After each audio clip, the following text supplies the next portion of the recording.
Chapter 750. 2. It should be the two commanders of the king's city. They looked out of the palace and could see two blazing figures rushing over from the street below the 1,000 steps outside the palace like blazing suns. In the past few days, they had sneaked into various places and captured pioneers who were clearing the undeads outside. They had learned about the history of the giant wall as well as the current situation of the various forces. Because of this understanding, they were fearless. Wait. Yamos, who was rushing to the palace at full speed, suddenly stopped. Kite, who was next to him, also stopped and looked at him. What happened? 1, 2, 3, 4. Yamos looked at the towering royal palace in front of him. The resplendent and dazzling building made him shudder with fear and trepidation. His face was full of shock. How is this possible? There are so many experts? How many? Kite knew that Yamo's perception was stronger than his own. Seeing his shocked appearance, his heart sank. How can there be so many masters all of a sudden? They also invaded the palace. Do they want to rob His Majesty's seal? No, it is impossible for the Devil clan to do such a stupid thing. They don't have so many masters. Yamos muttered to himself. Soon, his eyes widened as he involuntarily exclaimed, "They came from other places?" Kite's heart jumped. What's going on? Yamos was startled for a moment. He suddenly thought of something. His eyes revealed a panic-stricken color as he turned to look at Kite. Quickly inform the Devil clan and the monastery. They are from another giant wall. They should want to rob the remains of the god of war. What? Kite was shocked. He quickly reacted and looked at the quiet palace. There was an inexplicable throbbing in his heart. Although he couldn't see what kind of danger was hidden inside, his intuition told him that if he went there, he would die without a doubt. Moreover, there was a national master in the palace all year round. But at this moment there was no sign of fighting. This could only mean that the national master had been killed. We must not let them rob the remains of the god of war. Kite took a deep breath and solemnly said to him, "You stay here and observe the situation. I will immediately inform them. We must delay them no matter what." "I will." Yamos clenched his teeth. Snatching the corpse of the war goddess Sylvia was absolutely unacceptable. This wasn't as simple as blasphemy. Kite quickly turned around and left, his figure disappearing into the street.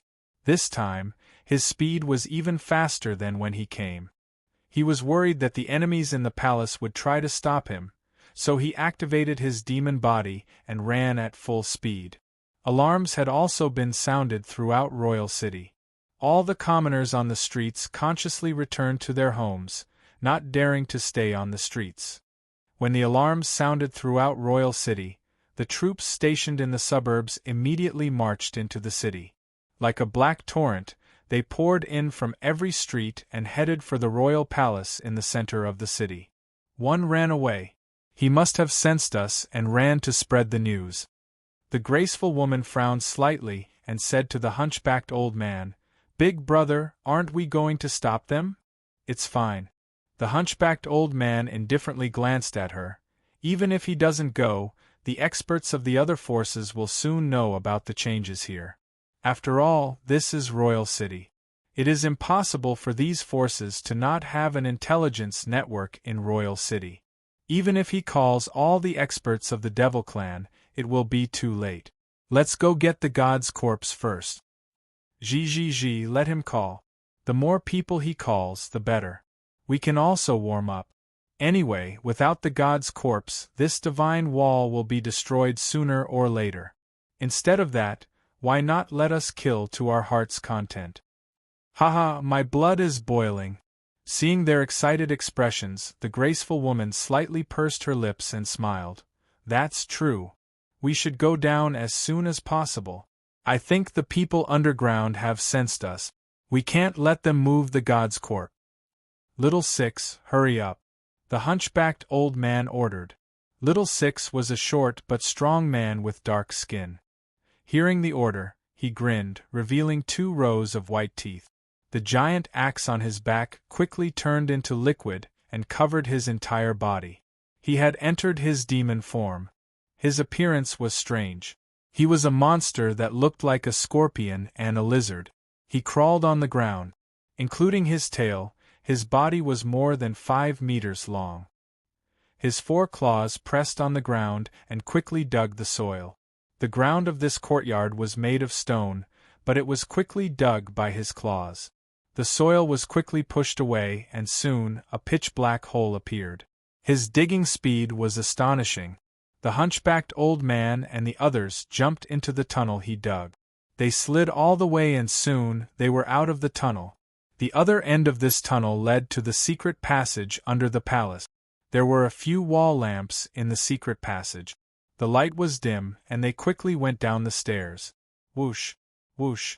The hunchbacked old man at the very front stepped on the stairs. The stone walls on both sides instantly shot out a dense number of poisonous arrows. The tall and sturdy old four reacted very quickly. He suddenly roared and waved the giant blade in his hand. Clanging sounds rang out and all the poisonous arrows were blocked. At the same time, his giant blade slashed at the stone wall beside him, instantly destroying the mechanism. However, the broken mechanism sprayed out a poisonous fog that quickly flowed into the tunnel. The few people's expressions changed. They didn't expect the person who designed this trap to be so sinister. He had calculated that the invaders would use violent methods to break the wall. This was the condition for activating the poisonous fog mechanism. Old 2. The hunchbacked old man covered his nose and roared. The fat man still maintained his demon form. His body was still covered with sharp blades. When he heard the old man's words, his face showed a trace of helplessness. However, his movements were very agile. He suddenly bulged his stomach and opened his mouth. The poisonous fog that filled the tunnel immediately rushed into his mouth and was swallowed by him. Burp! The fat man burped and patted his stomach. Just as he was about to speak, his expression suddenly changed. He opened his mouth and spat out a mouthful of green phlegm. It landed on the ground and corroded a hole in the stairs. His face and stomach also quickly changed color, turning green. "Second brother, are you okay?" the graceful woman asked. The fat man's body trembled slightly. He swayed left and right as if he was drunk. After a while, he regained some consciousness.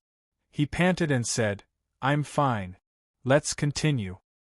Little 6, go through the wall and destroy the trap below. The hunchbacked old man glanced at the fat man and said to the short, sturdy man. The short, sturdy man nodded and immediately dug into the wall. "Everyone be careful. These people should have set up many traps. Second brother, are you feeling better?" The hunchbacked old man cautiously went down while asking the fat man behind him. The fat man shook his head slightly. "Second brother will be fine after eating a normal poison and farting. I didn't expect the poisonous fog to be so powerful. Second brother's complexion is still so bad." The tall and sturdy old four's expression was solemn. Fatty rolled his eyes and said, "I also want to fart now, but I'm afraid I'll suffocate you guys." "Then you'd better hold it in." Seeing that he could still joke, the graceful woman knew that he should be fine, and her heart was also relieved.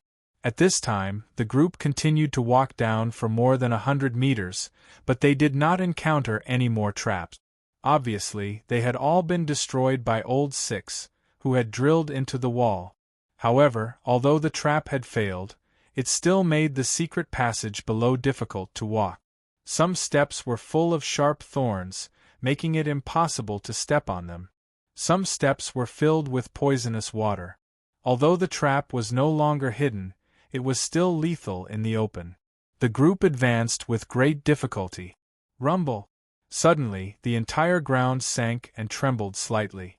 Everyone hurriedly steadied themselves, somewhat shocked. What happened? Could it be another trap? They were bewildered and did not dare to move forward. The graceful woman spread out her perception net and looked over. Her pupils suddenly shrank, and she cried out involuntarily, "Sixth brother!" He looked at the graceful woman and said, "Little Six fell into the trap inside the wall?"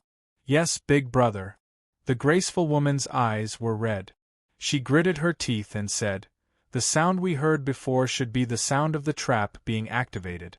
The person who set up the trap must have considered that among the intruders, there would be people who are good at drilling. Little Six must have wanted to destroy a trap, but the trap was a bait and he fell into the trap instead. The person who set up this trap must be someone who is very familiar with drilling. Isn't there a rock tribe in that devil clan? It must be their plan. I want to kill them all." The stooped old man slowly walked up the stairs. His eyes were gloomy. He said, "Let's slow down. Little Three, you pay attention to the situation underground. See if they will move the God's court." "I know." The graceful woman did not mind the way he called her. She wiped away her tears and followed closely behind him. The stooped old man took the lead. This time, he did not pursue speed. Under careful observation, they found many traps and mechanisms. They solved them one by one without triggering any trap. Half an hour later, they finally arrived at the bottom of the palace. Along the way, it was more daunting than dangerous. Although they still triggered some traps, there were no more casualties. When they arrived at the bottom, they saw that it was an extremely spacious underground tomb. The light was dim, and there were many precious gems embedded in the walls, emitting a faint light. In the middle of the mausoleum, there was a huge coffin that was nearly 10 meters long. It was snow-white and made of metal. There were exquisite streamlined patterns on it, and there were many patterns on the coffin. The patterns depicted a woman with a face that could be considered perfect. She was high up, and behind her was a huge wall. In front of her were countless monsters. These monsters were of all shapes and sizes, but most of them had the shape of a strange snake. These snake-like creatures had no legs, and their bodies were much thicker than snake. They stood upright, and there seemed to be a horn and a pair of eyes on top of their heads. There were so many of these monsters that it was hard to count. It was a huge beast tide, and it almost drowned half of the beautiful woman's body. The god's coffin. The stooped old man saw the god's coffin in the middle of the tomb at first glance. He squinted his eyes and looked around. He saw that there was a black pool around the god's coffin. There seemed to be an undercurrent flowing in the pool. The next moment, 3 giant heads suddenly jumped out of the pool. They were like giant pythons, and their mouths were full of malevolence. They breathed in and out, and they stared at the stooped old man and the others. "There's another one on the wall." The graceful woman immediately pointed. The others looked over and saw that the wall she was pointing at was only an ordinary wall. There was nothing strange about it. But since she said so, it was obvious that the demon was good at disguising itself and was hiding there. "Kill!" The stooped old man squeezed out a word through his teeth. Chapter 751. Piracy detected. The inner wall is still in chaos, but we can see the shadow of the army cleaning up the isolated disaster cities. They said that it won't take long for order to be restored in those places. Noyce reported the news from the spies. Dean nodded. "Tell them to go deep into the 12 cities under the protection of the Earls. Don't easily expose their whereabouts." Noyce looked at Dean and whispered, "Master, what should we do next? In my opinion, the inner wall will definitely send strong people to attack us after the disaster is quelled. There are many strong people in the monastery, the military and the devil families in the inner wall. Do you think we can deal with the traps we left behind?" "That's not how the battle is calculated." Dean gently tapped his fingers on the table. 10 small soldiers to wipe out 10 of the enemy's small soldiers? This is what pigs do. The value of a commander is to defeat the strong with the weak and defeat the many with the few. Although the possibility of a war breaking out between us and them is not great, we are currently in the dark. If we really want to talk about the comparison of strength, just the forces you just mentioned have at least 15 pioneers in the inner wilderness. If they come out in full force, we will naturally be destroyed. Even if they only send 2 or 3, it is enough to hurt our vitality. So many? Noyce was shocked when he heard Dean's words. Although he was at the limitless level and his strength was low, but he knew a lot about the pioneers from Dean's side. Each of the masters in the inner wilderness was beyond the existence of the 10 military gods. They were comparable to Aisha. But there were 15 of them. It was terrifying. On the contrary, they only had 1 in their hands. 1 against 15. One didn't need to think to know the result of such a battle. Don't worry, Dean calmly said. Even if there are 15 of them, there won't be many of them. Most of them won't come to the outer wall to attack us. Even the patriarch of the devil families won't come. As for the 3 commanders of the military, they will only send 1 or 2 at most. It's impossible for them to come out in full force. After all, in their eyes we are the same existence as the barbarians. Even so, the remaining ones are enough to defeat us. Noyce looked at Dudian. He didn't know why Dudian was so calm. The current situation was a sure win for them. Dudian wanted to overthrow the inner wall, so sooner or later he would have to confront them. At that time, he would have to come up with comparable strength. That's why I have to go to the inner wall as soon as possible. The military won't send anyone if the Earl is willing to live in the outer wall, Dudian said. Noyce was stunned and puzzled. Dean didn't talk to him anymore and let him leave. He took the information and came to an alchemy room halfway up the mountain. In this alchemy room, the top alchemy warlocks and potioneers of the Dark Council were conducting experiments. These people were all wanted criminals, and now they were called to work for him under his nose. However, he still had to be secretive when he went out. After all, the other Vatican staff did not know that the followers of darkness they were searching for were right beside him. Dean handed the information to an alchemist in the laboratory. The alchemist's hair was sparse, and there were only a few strands left. His face was swollen and ugly. He couldn't tell his age. He would scare a lot of people if he went out. But the other alchemists and potioneers respected him. Make it as soon as possible and inject it into a batch of fleas, Dudian ordered. Yes, Mr. President, the alchemist answered respectfully. Dean turned and left. The information he handed to him was about a contagious virus. It had a resounding name in the old era. It was called smallpox. He was going to throw this thing into the cities under the protection of the 12 earls. It would trigger the smallpox plague and create chaos once again. At the same time, he would force the earls to open the city gates so that the other aristocrats who were sheltered would migrate out of the safe place. He didn't use the corpse poison this time because the effect of the corpse poison was too strong.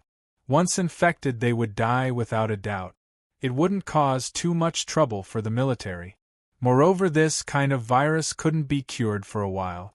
It was contagious, so they couldn't kill or touch it. I didn't expect to use the same trick in the ancient times. I used the nobles to command the army. Dudian thought about the consequences of smallpox spreading to various cities. His mind couldn't help but recall the face of the little girl and his grandfather. The dirty little face left a deep impression on him. It wasn't that the face was special and innocent, but the situation was created by him. There were many people he couldn't see who would be in a similar situation. They would be homeless and have no place to stay. They would be struggling to survive in the city full of undead. He sighed softly in his heart. He felt a little guilty, but it was only a little. When the number of people killed increased, perhaps the number of lives stained on his hands was only a number, a silhouette, or even a piece of territory, a victory. In the blink of an eye, 2 days had passed. The smallpox virus that Dean had given to the pharmacist camp had been completed. The efficiency was very fast with the information provided by Dean and any materials that could be deployed from the outer wall. Noyce rushed over as Dean received the smallpox virus. Master, there is news from the inner wall.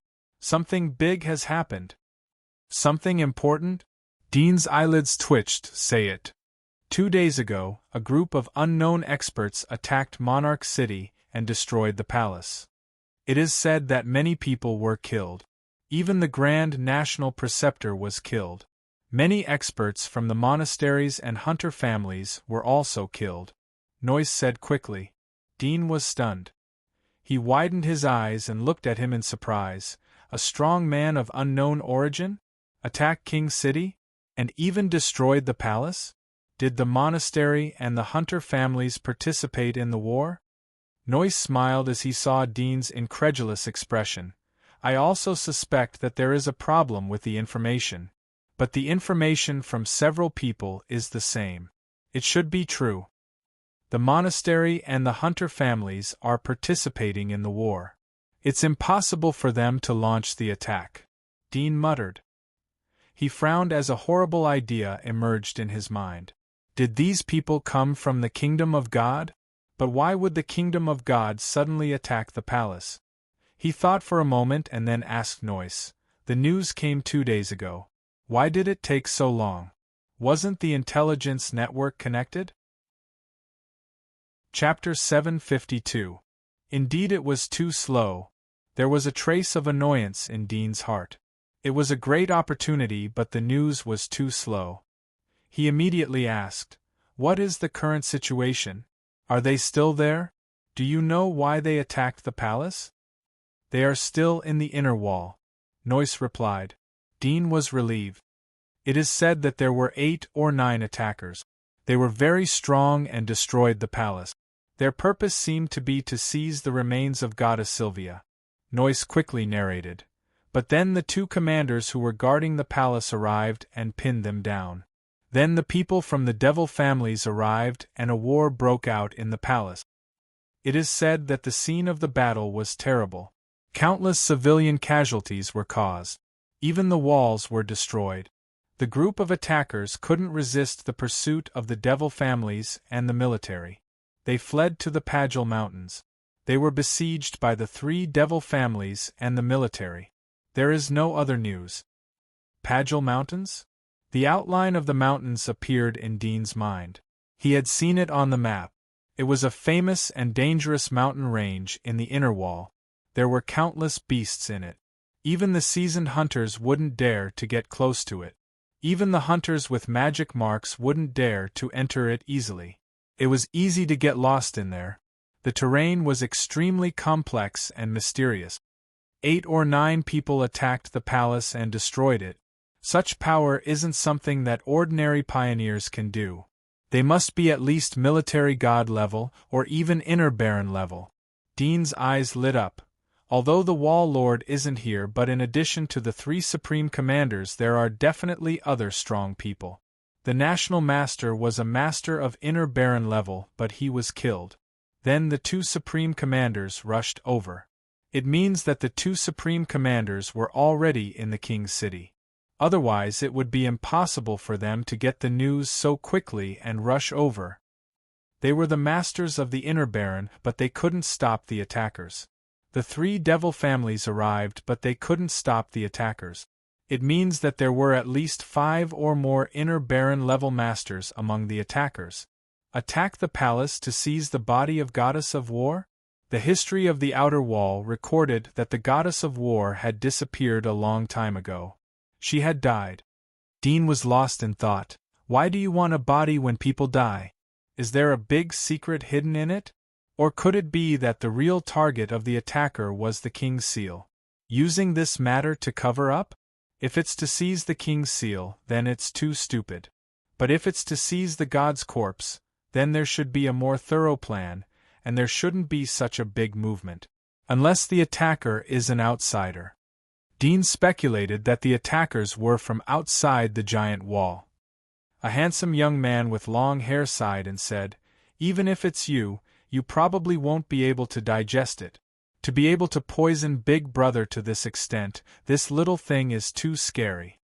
If Big Brother wasn't poisoned and injured in the underground, then those bastards wouldn't have come.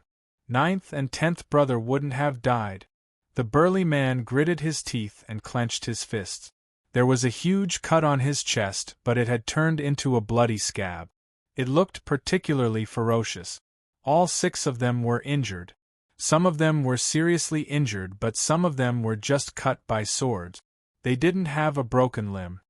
If we had known earlier, we would have gone to the 3 devil families and killed them one by one. Didn't Big Brother say that we would have alerted King City? If they moved the corpse to a place we don't know, it would be hard to find it. We underestimated the people in the Divine Wall. Although they don't have a ruler, I didn't expect there to be so many desolate experts. Especially that stinky woman. She's too hard to deal with. Old 9 died at her hands. I must kill her.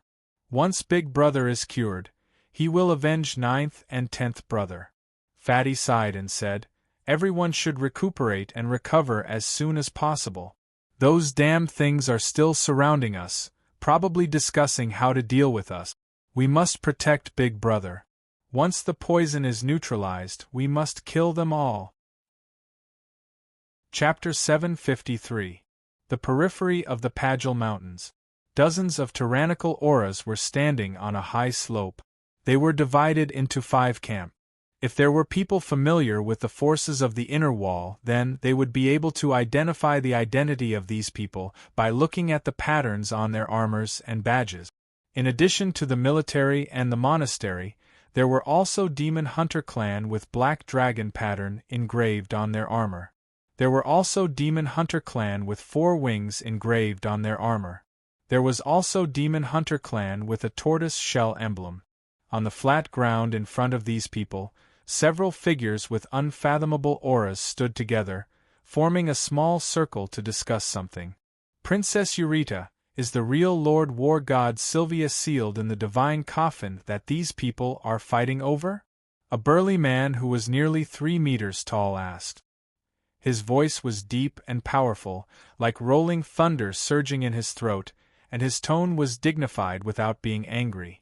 He was asking about a slender girl. She was not short, but when she stood in front of him, she only reached his abdomen, which made her look petite and cute. She was wearing a unique crown and had a noble and elegant temperament.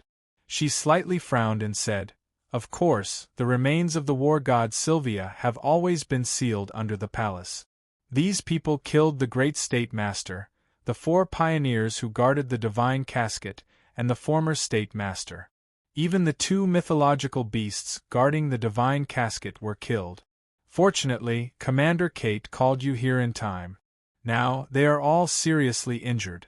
You should eliminate them as soon as possible and take back the remains of Sylvia. Don't attack."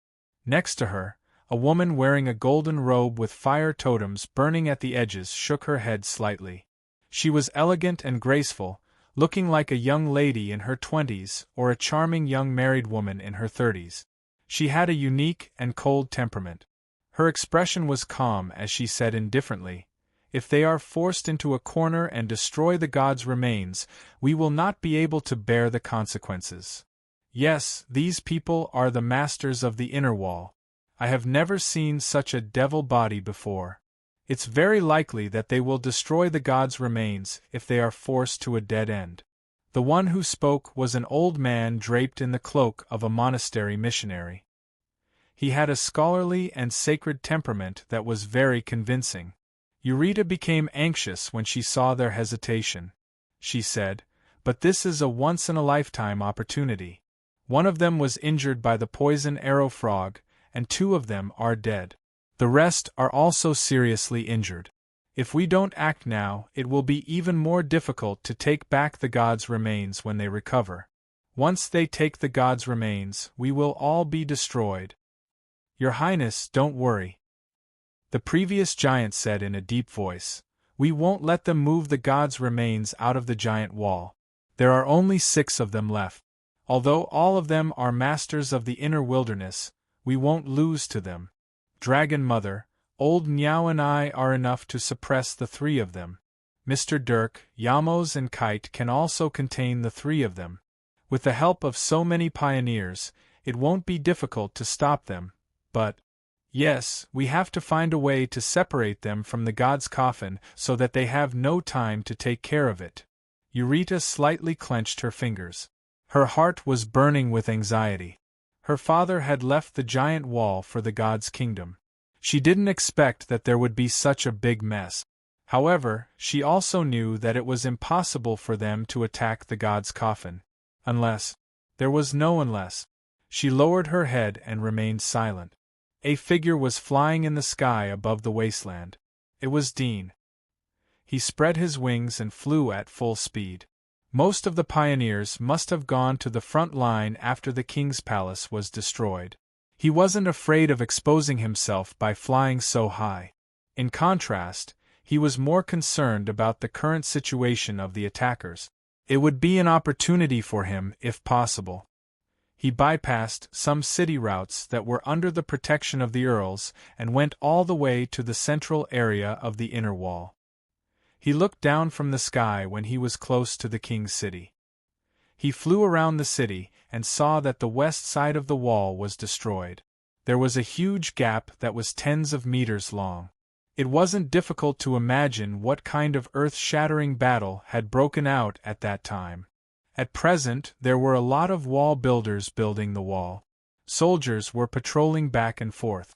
The security was even more strict. In addition, he saw that all the gates were closed. It was obvious that they wanted to block people from entering and exiting. He hid his breath and jumped over the wall from the opposite side. The guards here were relatively weak. He sneaked into the king's city and disguised himself as an ordinary civilian to inquire about the news. Dean flew out of the king's city again after half an hour. This time it was particularly easy to inquire about the news. It seemed that everyone in the king's city didn't know about the news. Everyone was talking about it. Dean found that although there were some discrepancies, the general situation was the same. The attackers broke into the king's city, destroyed the palace and killed the Grand Master. They were besieged by the devil's family and fled in panic. In addition, some people saw that the attackers were carrying a huge silver coffin that was 10 meters long when they escaped. I didn't expect that these people would really come to rob the god's corpse. But Sylvia's corpse was placed in a 10 meters long coffin? Dean was thinking as he flew towards the Pagel Mountains. There should be a big secret hidden in the body of the goddess of war. Or it should have an extremely important role. The people from the other giant wall or the kingdom of God didn't hesitate to cross over the dangerous abyss and wasteland to snatch the body. However, only the abyssal walkers could cross the abyss area. Even the pioneers of the dominating level could fall in the abyss area. But if there were abyssal walkers among these people, then they shouldn't have been repelled and escaped. Did the devil's family send people who were abyssal walkers? Dean couldn't figure it out. The information was too scarce. The main reason was that these big forces had been rooted in the inner wall for hundreds of years. Their foundation was deep. It was hard to guarantee that there weren't any hidden forces that outsiders couldn't probe. However, he felt that it was unlikely that there were abyss walkers in the 3 big families of witchers. If there were such strong people, there was no need for them to keep hiding. Showing them would create more value. It would be enough to make other people submit to them, and they could also expand the barren area on a large scale. If this possibility wasn't established, then it meant that there were no abyssal walkers among the attackers. At the same time, it meant that they used other methods to come here. Chapter 754. Could it be that they flew over from the sky? Dean couldn't help but think of this possibility. After all, the land was full of monsters. It was almost impossible to cross the land. One must have the power of Abyss Walker in order to cross the land and cross all the way. But if they flew from the sky? As far as he knew, there were thunderbirds in the clouds. If they flew too low, then it would be easy to become the target of the monsters on the land. If they flew too high, then it would be easy to be detected by the thunderbird. Unless their mounts were flying dragons, which the thunderbirds wouldn't attack. Dean's eyes lit up as he thought of this. These ambushers were riding on flying dragons. If this is the case, then their dragons should stay outside the giant wall to avoid any accident. In that case, they will stay in the giant wall forever and can't leave. They can only wait for the Wall Lord to come back. Dean's heart was pounding as he thought about the possibility of it. However, he knew that this was only the first possibility. The second possibility was that one of the attackers had some kind of special ability that could cover their scent and all traces, allowing them to pass through the abyss safely. But this possibility was not big. After all, these people obviously came here with a premeditated plan. They took advantage of the absence of the Wall Lord to come here. They should have calculated various factors. The abyss was the most unfathomable place. Any monster could appear there. No one could be 100% sure that their concealment ability could hide from the eyes of all the monsters in the abyss. After all, some monsters with top perception had unimaginable detection ability. So the first possibility was the most likely. If I can get their dragons, then I can go anywhere in the world. Even if it's the kingdom of God. Dean's heart was pounding. If he had the dragons, then even if his plan to rebel against the giant wall failed, he could escape. Even if he took control of the inner wall, he could use the dragons to go to other places in the future. He wouldn't be limited to the giant wall. He took a deep breath and suppressed the excitement in his heart. He thought for a little bit and immediately turned away. He flew towards the giant wall. Originally, he wanted to explore the situation of the Pagel Mountains. He wanted to observe the situation from a distance, but now compared with this information, finding the dragons was obviously the most valuable. He could even use the dragons to negotiate with the attackers so that they could help him overthrow the inner wall. Where will they land the wyvern? It's not safe to leave a wyvern alone. After all, it's the only way for the 9 of them to return. At least 1 or even 2 people will be left to guard the wyvern. In other words, I may face 2 inner desolate level powerhouses, Dean thought. He looked at Aisha, who was in his arms. Her expression was calm as usual. He felt some heartache and said in a low voice, I might need you to act later. Aisha was silent. Feeling guilty, he held her hand and flew forward silently. After a moment, he came to the giant wall and looked around. Outside the giant wall was an endless wasteland. The attackers appeared in the inner wall and directly attacked King's City. It means that they have investigated and know the location of the sacred remains. Dean pondered in his heart, they should have been here for some time. Although this attack is quite stupid, but it also shows that they are so reckless, they should have absolute confidence. They should be in the inner wall. It means that they came to the giant wall through the route and direction of the route and not the southern side of the outer wall. Otherwise they would directly go to Mount Wu Tua or the military and grab the strongest person to inquire about the information. Dean ruled out the possibility that the dragons were on the southern side of the giant wall. After all, the attackers were so confident that they would attack King's City. They wouldn't be cautious enough to deliberately park the dragons on the southern side and sneak in from the other side. However, there were still 3 sides of the giant wall. The length of each side was extremely long. At his flying speed, it would take him 2 to 3 hours to fly to one side. It would take him 8 or 9 hours to fly to 3 sides. It was too long.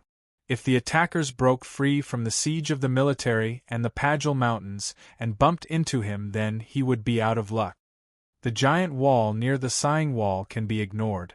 If they saw the sighing wall, then they would come to the outer wall out of curiosity. After all, the majesty of the sighing wall is enough to scare people. But they didn't come to the outer wall. Otherwise my intelligence network would know about it. So they can't see the sighing wall from where they entered the giant wall.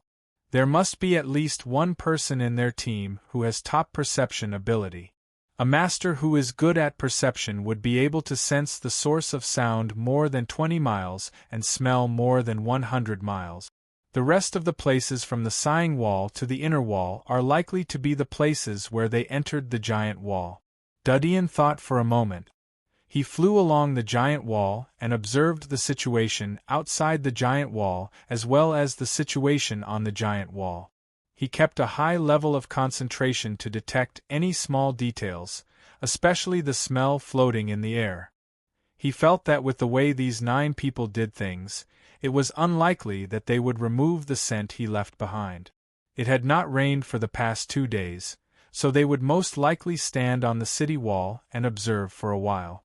The giant wall was stained with their scent. Although it was faint, it was enough for him to detect. Dean flew for about half an hour. He stopped and gently inhaled. Chapter 755. Dean thought for a moment and decided to follow the smell of Hathaway. If he couldn't find her, then he would return and continue to look for the remaining attackers outside the giant wall. Although it was a bit late, but this was a once-in-a-lifetime opportunity to kill Hathaway. He didn't want to miss it. Whoosh! He flew in the direction where the smell came from. After the smell came out of the giant wall, it didn't go in a straight line to the wasteland outside the hunting area. Instead, it stayed everywhere. The route was chaotic. Dean flew for a long time and was relieved. Judging from the route of the smell, Hathaway wasn't summoned to the wasteland, but seemed to wander outside the giant wall looking for something. 10 minutes later, Dean followed the smell and flew over a collapsed building. Suddenly, his pupils shrank. He lowered his body from the sky and landed on a building covered with moss and vines. He looked straight ahead and saw countless messy collapsed buildings on the ground. He could vaguely see the shape of the streets of the old era. The streets were covered with weeds and small trees, obscuring the view. The visibility on land was not far, but his pupils shrank as he entered the semi-transparent pupil state. The weeds and small trees were easily penetrated. In his eyes, a figure exuding bursts of heat fluctuations was sitting more than 10 miles away. Because the distance was too far, the heat fluctuations were extremely weak, but he could clearly see it in the sky. It was an extremely eye-catching red dot. He thought for a moment, converged his breath, and let the blood flow through his frozen right arm. The blood flowed out again after penetrating his right arm. A chill spread throughout his body, as if he was in a cold winter, so cold that he wanted to shiver. He pursed his lips to reduce the heat in his body to a minimum. Then he slowly flew low, flapped his wings, and flew close to the ground. The speed was very slow, maintaining a speed slightly faster than walking, so that the wind was too strong and would not alarm the person. He didn't choose to walk because he was worried that the sound of walking would attract attention. As the distance slowly approached, the outline of the heat source gradually became clear. The latter was in a sitting posture, but one leg was straight and the other leg was bent inward. Her hand seemed to be playing with something. This sitting posture was obviously not a girl's sitting posture. Dean was startled. Suddenly, he thought of a possibility, and his heartbeat accelerated. Could it be that this was the remaining party of the attacker? He immediately stopped and scanned his surroundings, especially the sky. Under his careful observation, there were no other sources of heat in the surroundings, only this person. He frowned slightly and sniffed lightly. He could still smell Hathaway's scent in the air, which meant that she had also been here, and the direction in which the scent was drifting was in front. Could it be that Hathaway knew the remnants of the attackers? If that was the case, then his previous inference would have to be completely overturned. He pondered for a moment and glanced at Aisha. He hesitated for a moment and continued to sneak forward with her in his arms. If there is only one enemy with the strength of you and me, we should be able to kill him. But I don't know how she came here and seemed to have close contact with that person. Dean's eyes flickered slightly. Although there was some risk, at least the enemies were not 2 people as he expected, but 1. From the rumors in King City, the attackers were all inner desolate level masters, and most of the people who stayed here were the same. It was impossible for them to leave the strongest pioneer of sovereign level here. Instead, a group of small fries ran to King City to invade. 2 minutes later, Dean slowly flew to a kilometer away from the person. At this distance, He could already see the bone structure of the person's body with his X-ray vision. If he quietly closed his eyes and listened carefully, he could even hear the sound of a dagger in the person's hand scratching the sand on the ground. He looked at the person from a distance. His eyes did not reveal any killing intent, nor did he focus on the wilderness, but he looked at the empty space. This person was wearing a big black robe and had his back to him. He could not see his age and face, but Dean could already smell Hathaway's smell in the air around him, and it was far stronger than the smell he smelled along the way, indicating that Hathaway had stayed here for a period of time. This person is either an attacker or someone from another force that Hathaway colluded with. The two of them agreed to meet here. In contrast, the latter is more likely. Dean frowned. If this person was an attacker, Hathaway should not know them. In that case, when the two met, a battle must break out. But there were no traces of fighting around, and there was no smell of fresh blood. While he was thinking, suddenly a very low voice whispered, "Since you don't want to sneak attack me, then come out." These words came from the black-robed figure. Dean's face changed. He looked around, but there was no one else. Had the person already noticed him or deliberately blackmailed him? He held his breath and continued to lurk. "Come out." The black-robed figure turned his head and looked at Dean's direction. Under the loose black hood was the face of a teenager. There was no fluke in Dean's heart. His eyes were cold as he slowly walked out from the ruins of the building. He didn't pull Aisha out but let her stay behind the stone wall. Inside the giant wall? The black-robed figure looked at Dean with interest. Outside the giant wall? Dean also looked at him, but his expression was cold. Outside the giant wall? The black-robed figure raised his eyebrows and said, "How do you know? Did something happen inside the giant wall? How did you find this place?" The relaxed smile on his face disappeared little by little. He realized that this was not a simple encounter. Dean saw that the black-robed figure didn't mention Aisha, so he was secretly relieved and asked, "How did you detect me?"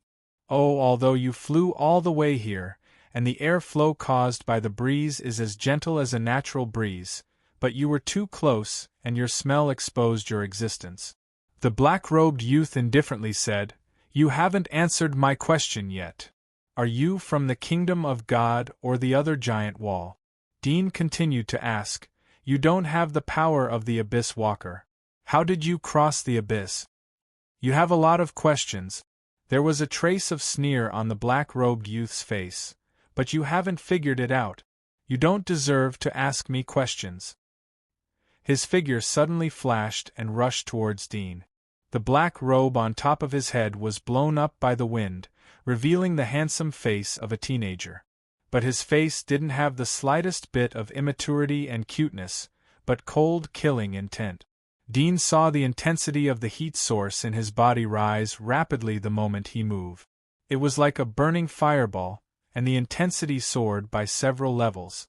It completely surpassed the intensity of Hero and Ronan's heat source. Dean's eyelids twitched as he quickly retreated and raised his hand. Whoosh! The distance of a kilometer passed in the blink of an eye. When the black-robed youth was about to reach the stone wall, Dean shook his wrist and the bell rang. At the same time, the black-robed youth was just about to pass the stone wall when he suddenly heard the sound of feet stepping on the sand. He was horrified and turned his head to look. Instantly, he saw a peerlessly beautiful and bloodthirsty face. The eyes were pitch black and seemed like a whirlpool that wanted to swallow him. He was shocked as he didn't expect that there would be a person hiding here. When he saw the black pupils in Aisha's eyes, he instantly understood that it wasn't a person but a king of corpses. Roar! Aisha rushed over with bared fangs and brandished claws. A strange limb suddenly shot out from the abdomen of the black-robed youth. He supported himself on the ground and instantly changed the direction of his body. He fell to the other side and narrowly escaped Aisha's sneak attack. After landing, the black-robed youth quickly opened the distance. Seeing Aisha rushing over, he still felt a bit unreal. This was clearly the king of corpses. The smell of the body was also the smell of the undead. Because of this, he didn't notice her existence. However, this king of corpses was obviously hidden here by the people in the wall. How could the people in the wall drive the king of corpses? He felt incredible, but at the moment there was no time to think too deeply. When the king of corpses was close to him, he quickly turned around. At the same time, the flesh on his back bulged. He stretched out two dark red wings and flew into the air. He looked at the roaring king of corpses under his feet and was relieved. He looked up at Dean in the distance. There was a trace of killing intent in his eyes. He quickly swooped toward Dean. Dean saw the shape of his wings. It wasn't any of the legendary magic marks that he had seen in the wall. He was shocked and instinctively thought of other rare magic marks under the legendary level. But the amount of information was too much. As soon as he thought of this, he stopped and immediately stimulated the king of corpses. At the same time, he shook the bell again and said in his heart, "I'm sorry, roar!" A roar came out when the bell rang. The black-robed youth who was flying toward Dean heard the roar and couldn't help but look back. His face suddenly changed. He saw the previous Aisha's face was ferocious. She stretched out her hands to grab him desperately, but she couldn't catch him. But her body had undergone earth-shaking changes. Black fluid oozed out of her body and covered her whole body. Dark dragon wings propped up from her back to block the sun. Fine black dragon scales appeared on her skin, including her neck and cheeks. They were all covered by the scales. She looked like a real demonic dragon. But what was more strange was that in the middle of the dragon wings on her back, there were several strange limbs. They were like human arms, but each arm was 2 or 3 meters long. 5 fingers were claws with sharp nails. Roar! Aisha, who had completed the demonic body, roared. She flapped her wings on the ground and flew into the air to catch up with the black-robed youth. Dean looked up at the completely liberated Aisha. His heart was perturbed. He secretly prayed. At the same time, he felt a little uncomfortable. Go to hell. The black-robed youth saw her chasing over and turned back to kill her. A sharp bone spur protruded from his arm, like a 2-meter-long spear, and stabbed toward Aisha, who was chasing from below. Aisha seemed to be in extreme anger. She didn't dodge and kept roaring. Chi! The bone spur spear pierced her shoulder on the spot and went all the way to her body. The demonic dragon scales on her body seemed to have no defensive effect at all. The black-robed youth was just about to withdraw his hand, but Aisha's speed was beyond his imagination. The monstrous arm in the middle of the wings behind her pounced over and immediately grabbed his arm. At the same time, Aisha's arms that had turned into dragon claws grabbed the black-robed youth's chest. His robe was torn, and even the armor inside was scratched with a few bloodstains. The black-robed youth's face was full of horror. The strength of this corpse king was beyond his expectation. He thought that the corpse king, which could be controlled by a small ordinary pioneer like Dean, was not powerful, but the fact was completely opposite to what he thought. This was clearly a monster, and its strength was several times his. He twisted his arm violently and broke away from the monstrous arm on Aisha's back. He kicked Aisha's shoulder. The latter didn't dodge and was immediately kicked by him. He used the momentum to accelerate forward and flew at full speed toward Dean in front of him. Go to hell! His face was full of crazy killing intent. A sharp tail suddenly appeared from his abdomen, like the poisonous tail behind a scorpion. There were barbs, but they grew from the abdomen and curved to hook toward Dean. Dean's face changed. He knew that the black-robed youth wanted to kill him, make Aisha lose control, and then get rid of him. He immediately turned around and made an escape posture to the left. But when he just took 1 or 2 steps, his body suddenly changed and rushed to the opposite right. The black-robed youth just tilted his left wing and was ready to chase, but he didn't expect Dean to change direction. In such a short distance and such a high speed, it was almost impossible for him to change direction quickly, especially in the case of Aisha's pursuit. If he wanted to change direction to catch up with Dean, he could only slow down. Damn it! He gritted his teeth and didn't slow down. Instead, he continued to flank and flew toward Dean, who was running to the right. But because he didn't slow down when he flew to the right, he was a little unable to stop. He took a big arc, and Dean ran in the opposite direction with him. This back and forth made the distance between the two even bigger. When the black-robed youth turned around and looked, he saw that Dean had appeared behind Aisha. And the distance between Aisha and Aisha, which was previously kicked by him, had been narrowed at this moment. Roar! Aisha's face was full of killing intent.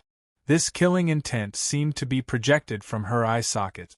It was unknown whether the killing intent was too crazy or other reasons. On her forehead, where the scales were lighter, there was a bump slowly bulging. This bump grew sharper and sharper, turning into a black horn. The black-robed youth was entangled by Aisha. He was very angry. His dark red wings rotated and slid in a curve, trying to get rid of Aisha. He knew the weakness of the Corpse King, which was low intelligence. Although the latter's speed and strength were better than him, his odds of winning were still very high. However, he was worried that Dean could control this Corpse King to carry out complex combat attack. In that case, he would not be facing an unconscious Corpse King. Whoosh! Suddenly, a cold arrow shot towards him. Chapter 756. You're courting death. The black-robed teenager was furious. He failed to chase Dean, so he planned to get rid of the Corpse King first. The result was good. The latter even shot an arrow to interfere with him. He gritted his teeth and suppressed his anger. He flew in a snake-like curve to increase the distance. Aisha was swayed left and right by his swaying figure. She always missed, but she still followed closely behind him because she was faster than him. Dean saw the intention of this person. He looked dignified. This was the first time he fought with a peak inner desolate level master. The latter's adaptability was stronger than he imagined. Although Aisha could defeat him in a head-on fight, she lacked flexibility. He raised his hand and continued to shoot at the opponent. In addition to blocking his route of action, it was more important to provoke him. The black-robed teenager was vigilant this time. He avoided Dean's cold arrow and continued to fly in a snake shape. But the arc was slowly approaching Dean's direction. Dean still shot an arrow and moved slowly to form a pincer position with Aisha. If he wanted to attack Dean, he would be caught by Aisha. Such a result was not what the opponent wanted to face. After all, once Aisha bit him, he would die. The black-robed teenager flew left and right at full speed. Looking at Dean's position, he was angry. He wanted to kill Dean with his eyes. He clenched his teeth and continued to dodge Aisha. At the same time, he approached Dean, ready to break his route and prevent him from getting close to Aisha. Whoosh! Suddenly, a whistling sound came from behind. The black-robed youth was shocked. He suddenly dodged sideways without turning his head. A strange hand grabbed him from the side. But he could see clearly from the corner of his eyes that Aisha, who had been pulled away from him, had unexpectedly caught up to him without him noticing. His heart tightened. He hurriedly flew in a large snake shape again. However, this time Aisha's figure was inseparable from him. She was like a shadow attached to his body. She firmly grasped the distance and followed him in the same snake shape. Her limbs looked much more flexible than before. Not good. The black-robed youngster suddenly realized that the King of Corpses was slowly adapting to the body. In the pursuit, it stimulated the subconscious ability of the original owner of the body. It must be known that the King of Corpses was different from the Walking Dead. The difference was not only the disparity in strength and deterrence of other Walking Dead. More importantly, the King of Corpses could stimulate part of the physical potential of the original owner and display the physical fighting skills of the original owner. This was the most terrifying aspect of the Zombie King. This kid is delaying things on purpose. No, I must leave immediately. The black-robed youth saw the corpse king firmly behind him. He glanced at Dean, who was shooting an arrow at him in the distance. His eyes almost spurted fire.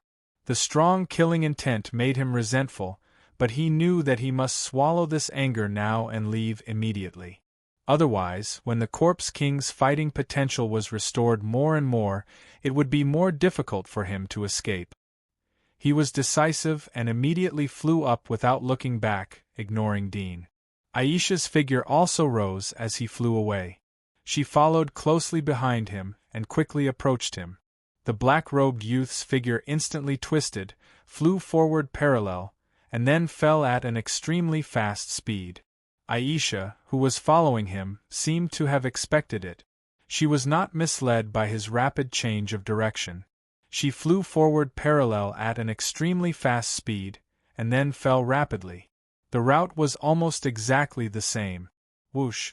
Several strange claws on Aisha's back quickly rushed out and grabbed the tail behind the black-robed youth.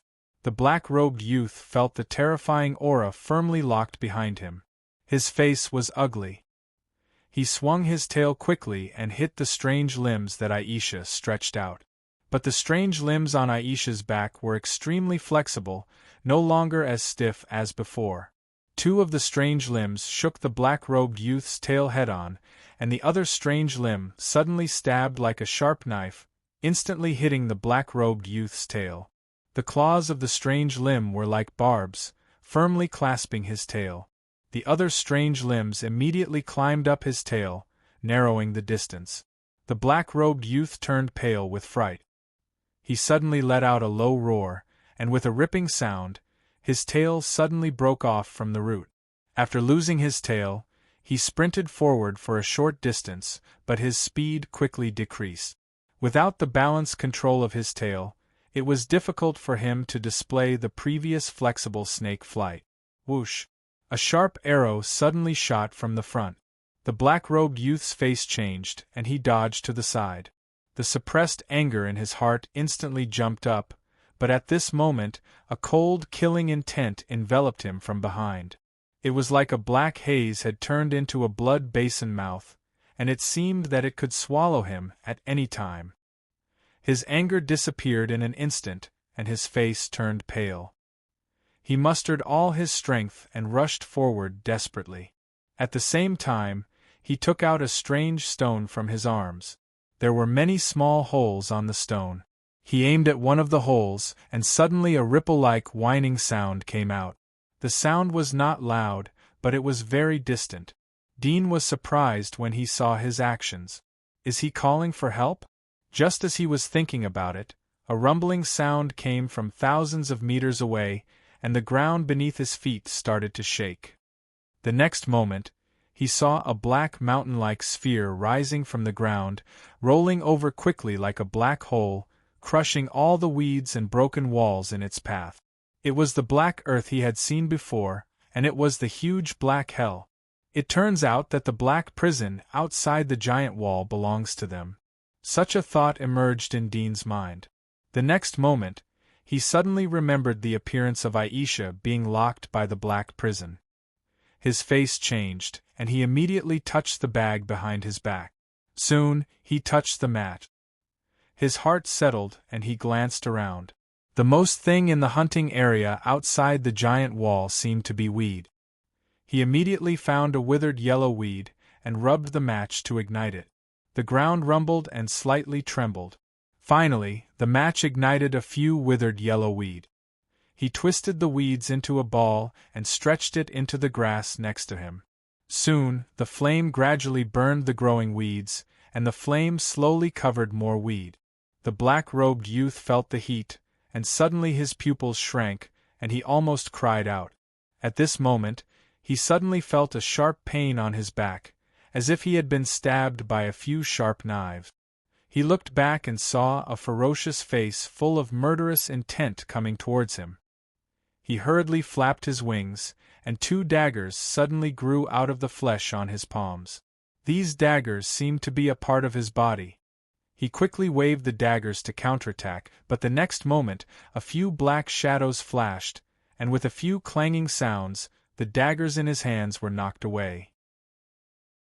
Chapter 757. 1 inch impossible. The black-robed youth was horrified. Looking at the strange claws that came again, he roared and waved the dagger to stab Aisha's forehead. In the case that he couldn't avoid it, he could only meet it. Even if he was injured, he could kill the corpse king. As for Dean on the other side, he believed that even if he dragged his seriously injured body, he could kill him. Whoosh! At this moment, one of the monstrous claws suddenly changed direction and circled to the front of his dagger in an extremely crafty manner. She slapped it with her palm. Her palm was pierced by the dagger, but her palm did not feel any pain. She tightly held onto the black-robed youth's palm. The black-robed youth was scared out of his wits. He hurriedly broke free, but his palm was firmly covered. He looked at Aisha, who was slowly approaching. The latter's dark eyes seemed to flash with cold, killing intent. She was like a ghost crawling out of hell. He had an illusion that this wasn't a mindless corpse king. There seemed to be a fierce and cruel soul hidden in this body. Yes, at this moment, he felt that this corpse king had evolved wisdom. Just from knowing how to defend, it could be seen that Dean, who was standing on the ground in the distance, saw the black-robed youth's move. His heart was in his throat, but the next moment, he was stunned. Aisha actually knew defense? Could it be that she had regained consciousness? He stared blankly, even forgetting to shoot an arrow to attack. With 2 swishing sounds, the strange claws on Aisha's back suddenly turned, drawing a black light like a poisonous python, instantly penetrating the black-robed youth's chest and stabbing out from his back. It looked like a few claws grew out of his back. These palms were pale, like the claws of a ghost, gloomy and terrifying. The black-robed youth's chest was pierced, and his body suddenly froze. When he barely mustered his strength to push desperately, there was a burst of tearing feeling in his chest. The next moment, his consciousness instantly turned dark. With a puff, a rain of blood swirled in midair. The black-robed youth's body was torn into several pieces, and was caught by the strange claws. Aisha lowered her head. Her wings were slightly curled as she hugged her body. She was like a huge black sphere suspended in midair. She slowly descended and stood on the ground. Dean could hear the sound of bones breaking coming from the black sphere. His face suddenly changed, and the hope that rose in his heart was once again extinguished. His palms trembled slightly. He raised his arm and gently shook the bell. When he rang the bell, there was an inexplicable fear in his heart. He was worried that he would lose control of the command, worried that she would never return to his side. He suddenly felt very regretful. He would rather not have come here and not have met this black-robed youth. The sound of chewing disappeared as the bell rang. But it didn't return to Dean's side as ordered. Instead, it fell into dead silence. After a long time, Dean was awakened by the sound next to him. He turned his head and saw that the menacing dark prison had stopped outside the burning weeds. It seemed to be afraid of the heat of the flames. But it hesitated and didn't leave immediately. It just rolled in the same place and pressed a deep pit on the ground. Dean took a glance and then retracted his gaze. He was not in the mood to pay attention to the dark prison. He only hoped that Aisha would be safe and return to his side again. He stopped in the same place and looked at her. He didn't dare to approach her. There was a faint trace of fear in his heart. After a long time, the wings of the dragon slowly stretched out and revealed Aisha's figure. She was like a lonely dragon standing with her back towards Dean. Severed limbs and heads were scattered on the ground at her feet. Dean's heart almost stopped beating as he stared at Aisha. The next moment, Aisha slowly turned around and walked towards Dean step by step. Dean felt an inexplicable throbbing in his heart as he looked at the terrifying figure coming towards him. He had a feeling that something had happened in Aisha's body. Her temperament seemed to be different from before. It seemed that there was more tyrannical hostility in her. She was no longer as peaceful as before. He slightly raised his hand and used the bell to issue a stop command. Aisha immediately stopped and quietly looked at Dean. But her dark eyes were no longer as empty as before.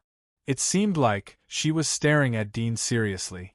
However, her eyes were by no means calm. There was a kind of hidden evil in them. Dean looked at her eyes and suddenly felt that the distance between him and her had become more distant. He was slightly silent and slowly approached her. His heartbeat accelerated uncontrollably as he got closer. A burst of oppressive, killing aura stood in front of him like a towering mountain. It made him breathless. He took out a handkerchief and raised his hand to gently wipe the blood on her lip. Aisha didn't move and quietly looked at him. But the murderous aura on her body seemed to be slowly calming down like a violent hurricane. Dean was relieved to see that she didn't make a move. But there was some pain in his heart when he saw that she was still maintaining her demonic form. He had been worried that it would be difficult for her to restore her human appearance after using her full strength. He didn't expect that such a situation would occur in this battle. Sure enough, luck didn't favor him. He always encountered the worst probability. He silently looked at her for a while. After calming down, he turned to look at the wandering dark prison in the distance. "Wait for me here for a while," he said to Aisha while shaking the bell. Aisha didn't respond, but her head seemed to slightly tilt. Dean didn't think much about it. Chapter 758. One whoosh. Dean's figure flashed and rushed to the front of the figure. He saw that it was a young girl of 17 or 18 years old, wearing a green armor. The chromium plating on the surface of the armor was corroded and faded. She was lying motionless on the ground, seemingly in a coma. Dean would never forget this face. He didn't expect to meet Hathaway here. Moreover, she was seriously injured and in a coma. He understood why there was such a strong smell here. It turned out that she had come here earlier and fought with the black-robed youth, but was swallowed by the black prison. Looking at her cheeks covered in unknown mucus, his eyes were filled with murderous intent. He did not approach her directly, but controlled the sharp blade-like limbs on his back to shoot out. With a few swishing sounds, they pierced through her wrists and knees. Two of the blade-like limbs were pressed against her throat and chest at the same time, where her heart was. As long as she made the slightest movement, they would immediately pierce into her. Her arms and knees were hit hard. Hathaway seemed to wake up from the pain. She frowned slightly and slowly opened her eyes. Dean saw that her consciousness had recovered. Without stopping, several sharp blade limbs suddenly flew and cut off her pierced arms and knees. Blood suddenly sputtered, and Hathaway's body instantly lost her limbs. At this time, Hathaway had completely woken up from the pain. Her eyes were wide open, and there was a trace of horror in them. When she saw Dean in front of her, she suddenly froze. There was a trace of astonishment on her face. But the next moment, she saw her limbs were cut off. Her brain suddenly buzzed and went blank. "You didn't expect to meet me here, right?" Dean's face was full of killing intent and sadistic pleasure.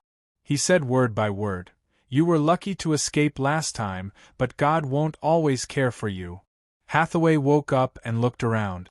She soon saw that this was still the wilderness outside the giant wall.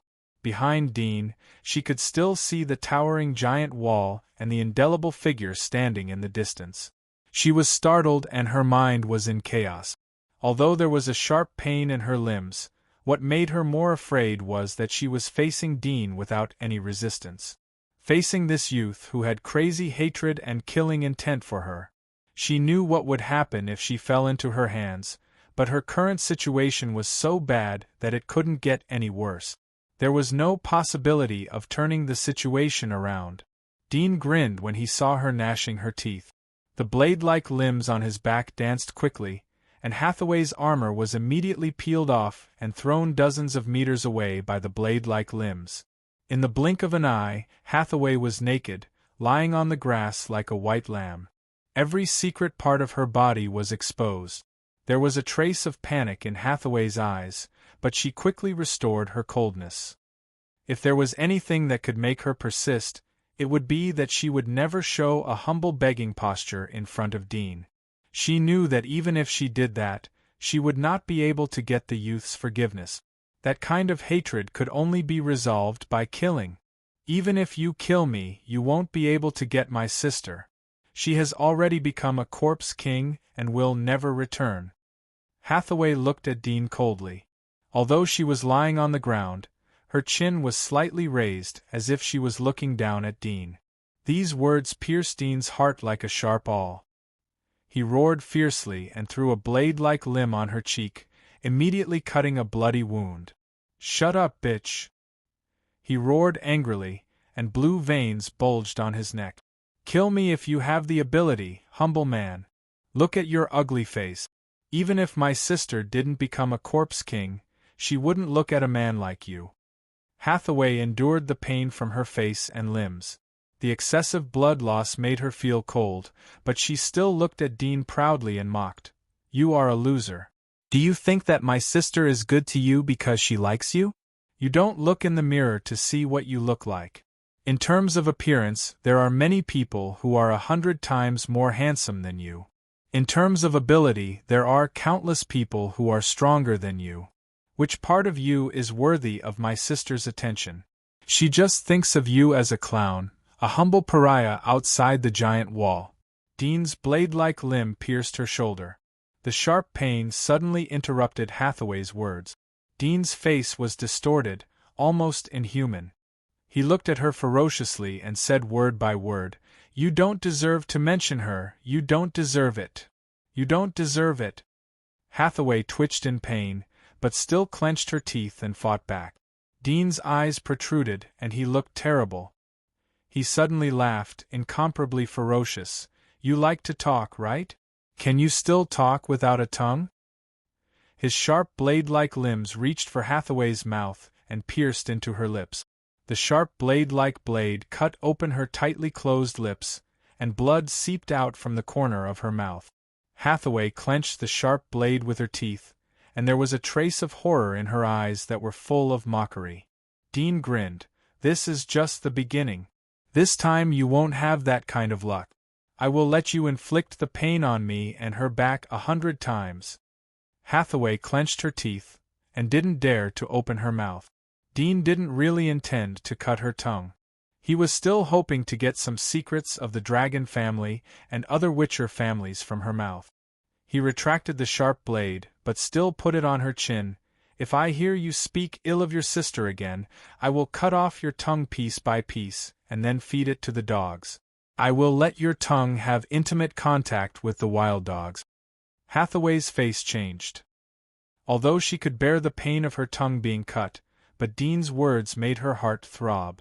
She had a nauseous feeling of vomiting as she thought of her tongue being eaten by a wild dog. "Lowly pariah, a pariah like you who has done all kinds of bad things will die." Hathaway gritted her teeth. Dean gently grinned and stretched out his scythe-like arm to cut her snow-white body. "Tell me, if I tie you up and throw you into the most prosperous and lively king's city, or throw you into the hands of the dragon family, what will happen?" Hathaway's complexion changed. This was something she absolutely could not endure. It would be more painful than death. However, she knew that she could not cower. She sneered and said, "Despicable lowly commoner, your mind is only filled with these filthy things. Don't you want to fuck me? Come on, do it in front of my sister. I want to see if you have the face to do such a thing that is worse than an animal." Chapter 759. 1 inch. That's a bad excuse. You said so much, but in the end you still want to do those dirty things. Untouchables are untouchables. Hathaway raised her chin slightly and looked at Dean mockingly. "As long as you are shameless enough to do such a thing in front of my sister, then you can come. You really think highly of yourself." Dean smiled coldly. "I will let the untouchables come to you. The outer wall lacks everything but untouchables. Don't you always say untouchables? You will spend the rest of your life to serve these untouchables." "You." Hathaway was slightly angry. She obviously underestimated Dean's sinister means. She would rather die if she was touched by those filthy pariahs. For a saint's identity you are framing your sister. Dean pierced her shoulder blade and lifted her body. I won't let you die so easily. I will let you see me ascend to the supreme position of the wall. I will make you never be able to turn over. If I have the power to go to hell, then even if you die I will hunt you down and torture you forever. Hathaway slightly gritted her teeth in pain. She reluctantly looked at Dean and squeezed out a mocking smile. Wishful thinking. Dean gently grinned but didn't say anything. His pupils entered the X-ray state. The sharp blades on his back danced like a few tails dancing. Hathaway's body was cut open. The wounds were shallow, so there wasn't much blood seeping out. But in Dean's vision, Hathaway's joints and meridians were all cut off. It was as if she had undergone a precise surgery. She had completely become a waste. There was no possibility for her to escape by herself. When he let Hathaway escape the last time, he had made up his mind that he would never give her a chance to escape when he caught her again. But this time, it was as if the heavens were looking out for him. She was heavily injured and unconscious, allowing him to capture her effortlessly. You won't die a good death. Hathaway's body was crippled. She didn't finish her words as she fainted. Dean threw her body to the side. He picked up her hands and feet and wrapped them in her clothes. Then he went to the place where the black prison exploded. He looked around and found several pieces of meat. He wrapped them in his clothes. He wanted to bring them back to Poland and Siamanson. He wanted to see if they could learn something from it so that the 3 little black prisons could grow up quickly. He had seen the ability of dark prison many times. Even the strong physique of Aisha could be swallowed by it. Judging from the corroded chrome on Haley's armor, dark prison had a terrifying digestive ability. Dean couldn't think of any other way to deal with this thing besides using flames to attack it. He felt that even the most unfathomable dragon mother would be swallowed and digested to death in close combat with dark prison. It's a pity that this person is dead. I couldn't get the secret of their departure. Dean flew to a high place and looked around. But he didn't see any strong heat source. He didn't see any other black prison or the wyvern that he had guessed. Is it possible that the dragon lives in the sky? Dean looked up at the sky. The white clouds were thick, and the blue was particularly beautiful. He frowned. The black-robed teenager didn't summon the dragon until he was killed. Was it because he died too fast and didn't have time to react? Or did he know that he wouldn't be able to escape death even if the dragon came, so he didn't summon it? Or could it be that their method of crossing over wasn't by riding a wyvern at all? Dean sighed in his heart. If the black-robed youth was still alive, then he would be able to get many secrets from him.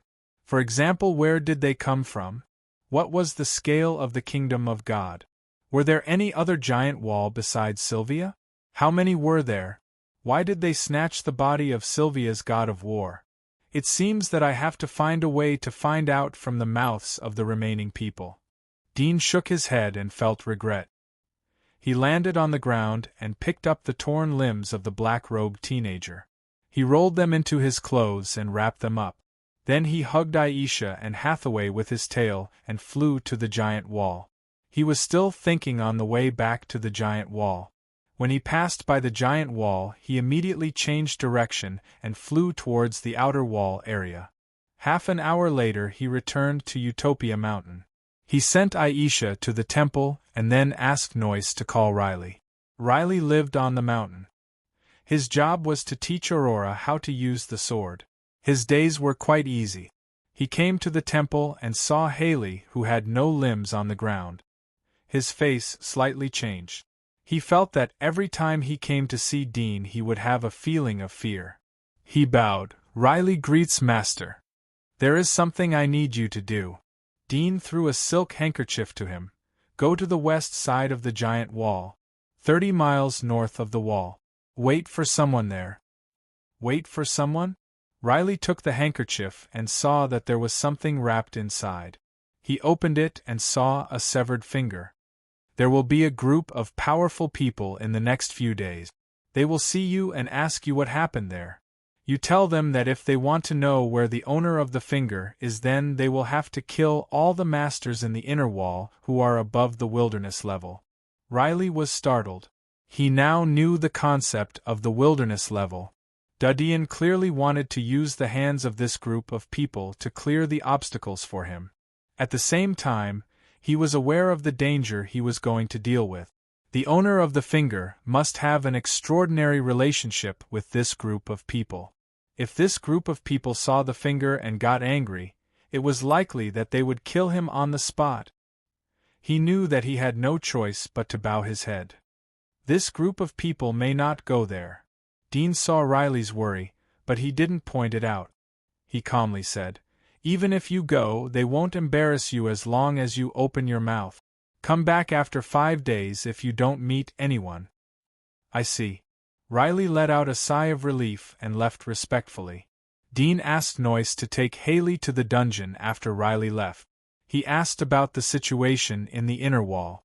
However, his intelligence network wasn't efficient as he didn't have the latest news. He didn't have much hope, so he got up and went to the inner wall again. He didn't bring Haley this time as he felt that she would lose control if she fought with all her strength. Chapter 760. One Inner Wall. The Pagel Mountains.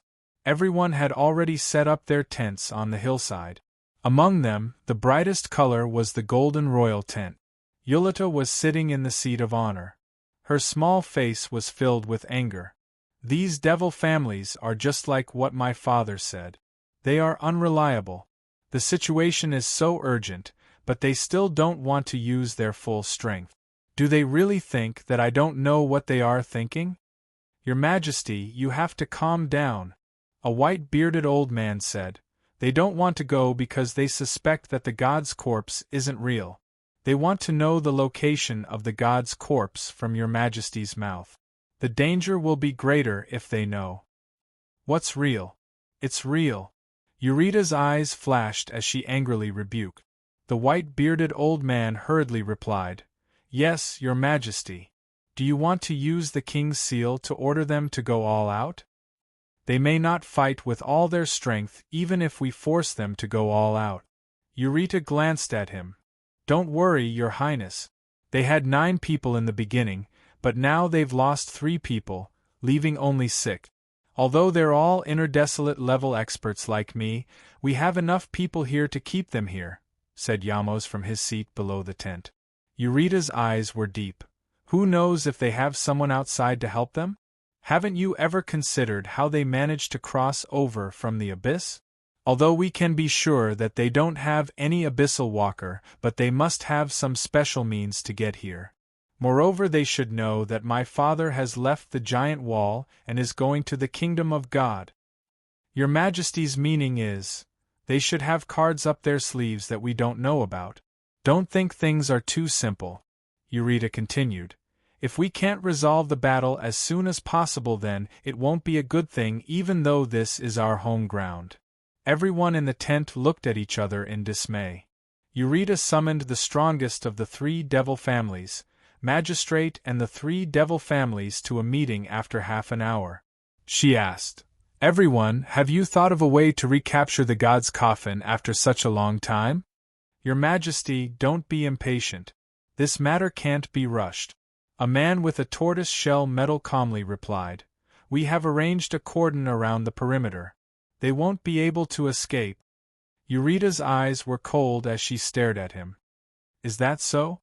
However, I hope that you can understand that once the sacred remains are destroyed, we will all be buried with them."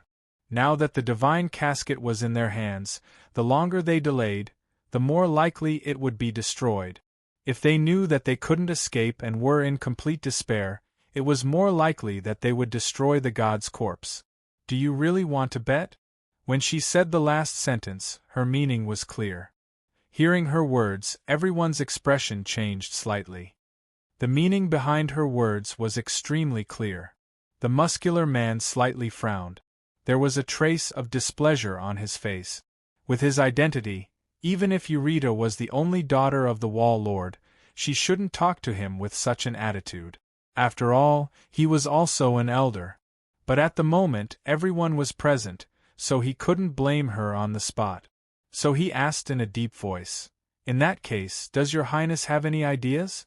Or do you think that we will be able to take back the divine coffin if we charge forward together?"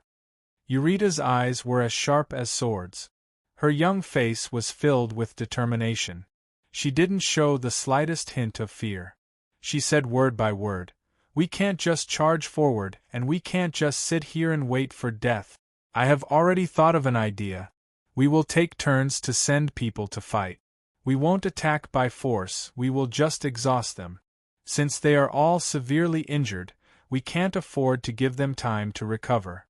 We will wait until they are exhausted, then we will charge forward and take back the divine coffin." "Your Highness, that is a good idea." Dragon Mother, who was wearing a gorgeous robe, said with a faint smile, "I agree. The longer the divine coffin is in their hands, the more variables there will be. Also, I think that they have other tricks up their sleeve. We need to solve them as soon as possible." Eureka glanced at her and nodded. "Dragon Mother, you are indeed smart." The muscular man slightly raised his eyebrows and glanced at her. He didn't say anything and just said indifferently, "In that case, let's do it. Since it has been decided, then let's prepare for the first round of battle as soon as possible."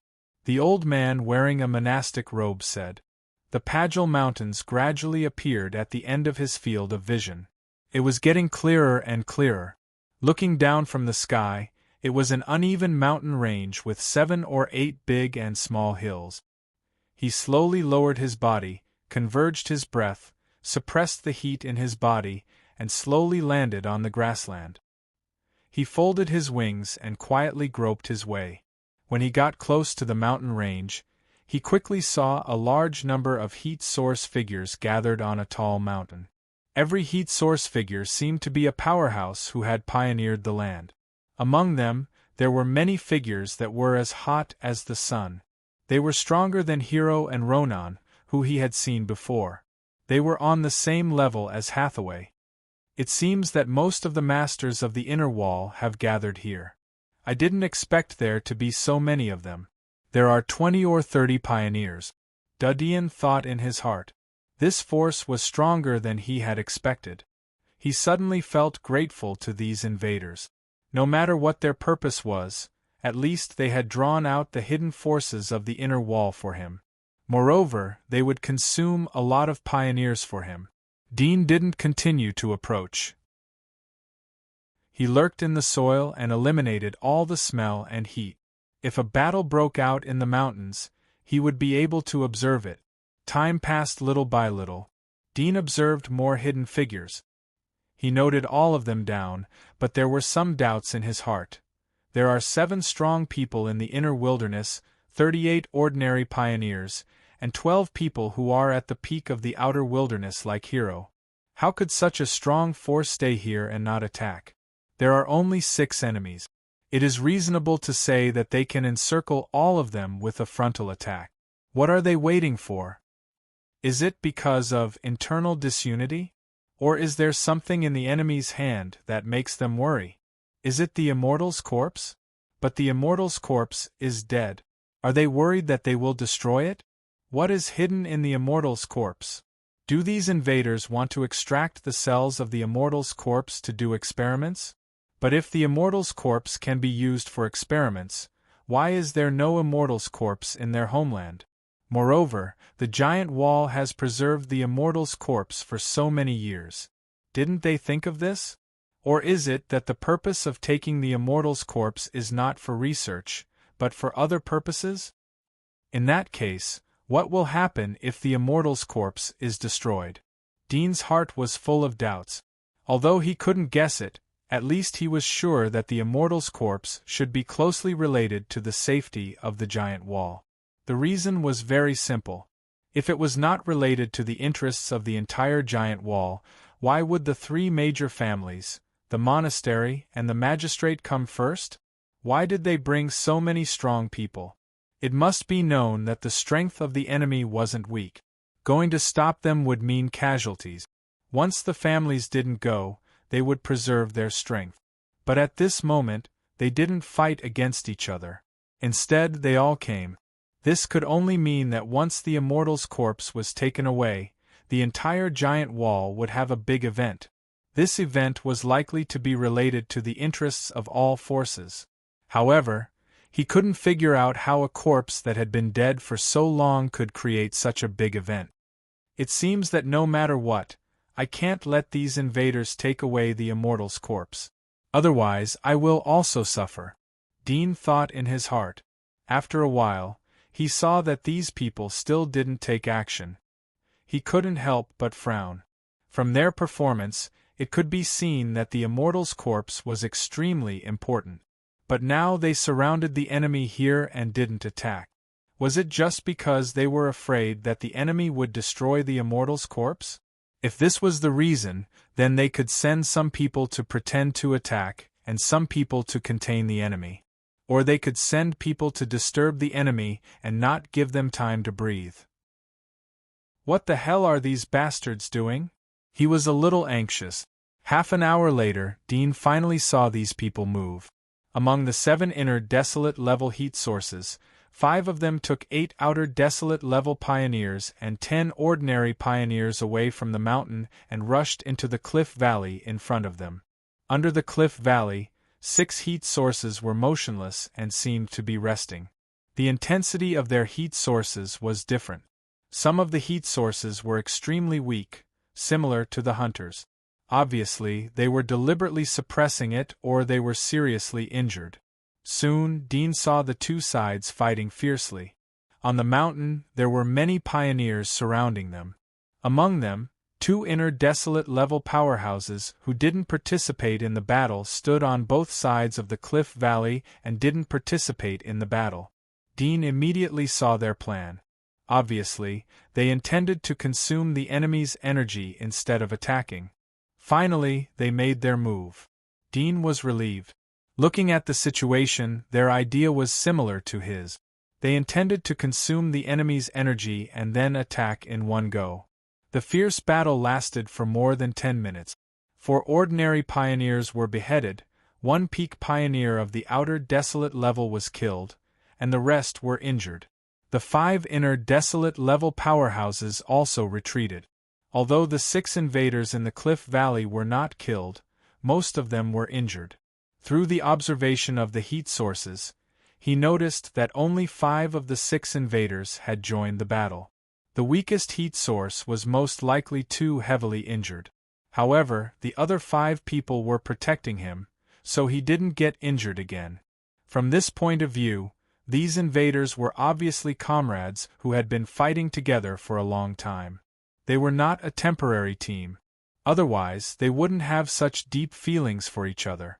After the first round of battle, less than half an hour later, the 5 people once again led the same number of pioneers into the cliff valley. The fierce battle broke out again. In the cliff valley, the hunchbacked old man was sitting on the divine coffin. The green color on his face had faded a lot. His cheeks had returned to normal, but there was still a touch of green on his lips. Fatty and the graceful woman were protecting him on both sides. They were fighting fiercely. The enemies kept rushing in front of them, trying to rob the divine coffin they were guarding. The battle ended after 4 or 5 minutes. Fatty looked at the retreating enemies and sat down on the ground. He was so tired that he was gasping for breath. At the same time, he chewed and swallowed a pioneer's arm to recover his strength. The rest of the people were sweating. They couldn't be compared to Fatty. Fatty could eat to recover his strength, but they needed to rest and rest. Those bastards didn't even use their full strength. They purposely consumed our strength. I can't hold on anymore. The strong man, who was the 4th in the line, covered the sword wound on his chest and said with a grimace. The graceful woman leaned on the divine coffin and panted.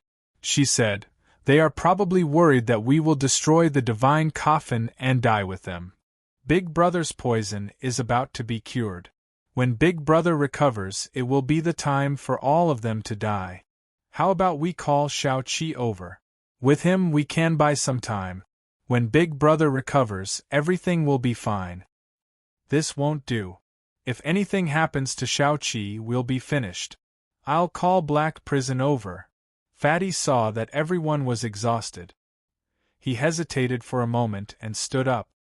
Black Prison is slow. Can we make it in time?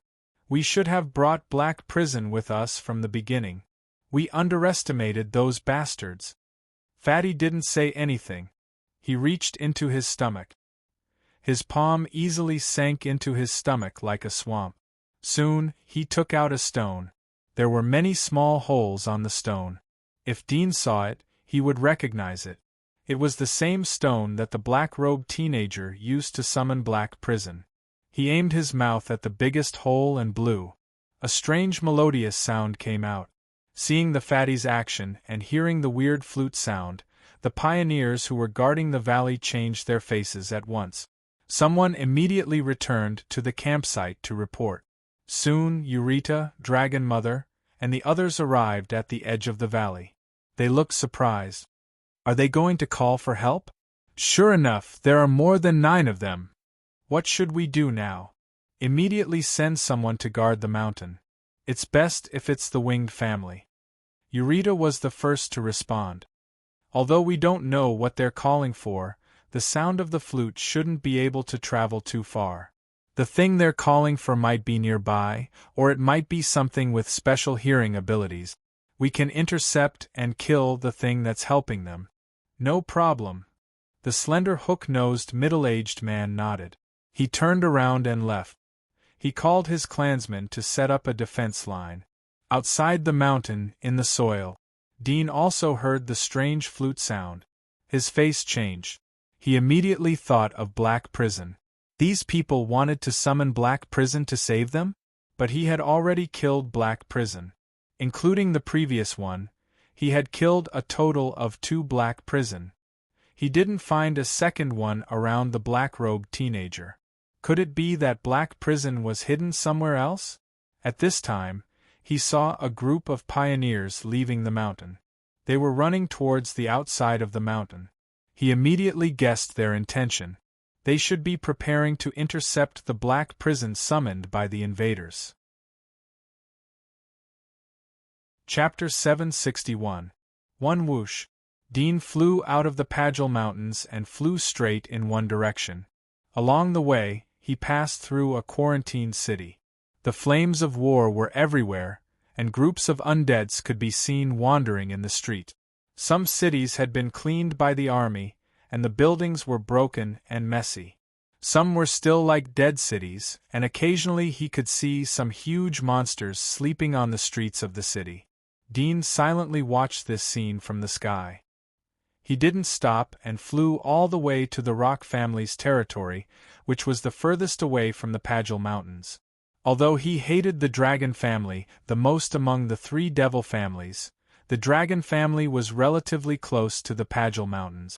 If he fought in the Dragon family's territory, the Dragon Mother and other Dragon family's powerhouses in the Pagel Mountains would inevitably come to support him in time. 2 hours later, he came to the Rock family's territory. This was a city in a remote location, and there were not many nobles living in it. Most of the nobles didn't want to get involved with the Devil family. Although there had been an outbreak of corpses, order had been restored in the city. However, it was still sparsely populated, and most of the houses were closed. On the city wall, patrolling soldiers were heavily guarded. "Let's start with you," Dean said in his heart. He sneaked into the city and went all the way to a magnificent building in the center of the city. Most of the buildings were decorated with tortoise-shell-shaped flags of the Rock clan, fluttering in the wind. Dean lurked outside the building and observed the heat sources in each building. Soon he saw a total of 3 pioneer-level powerhouses sitting inside.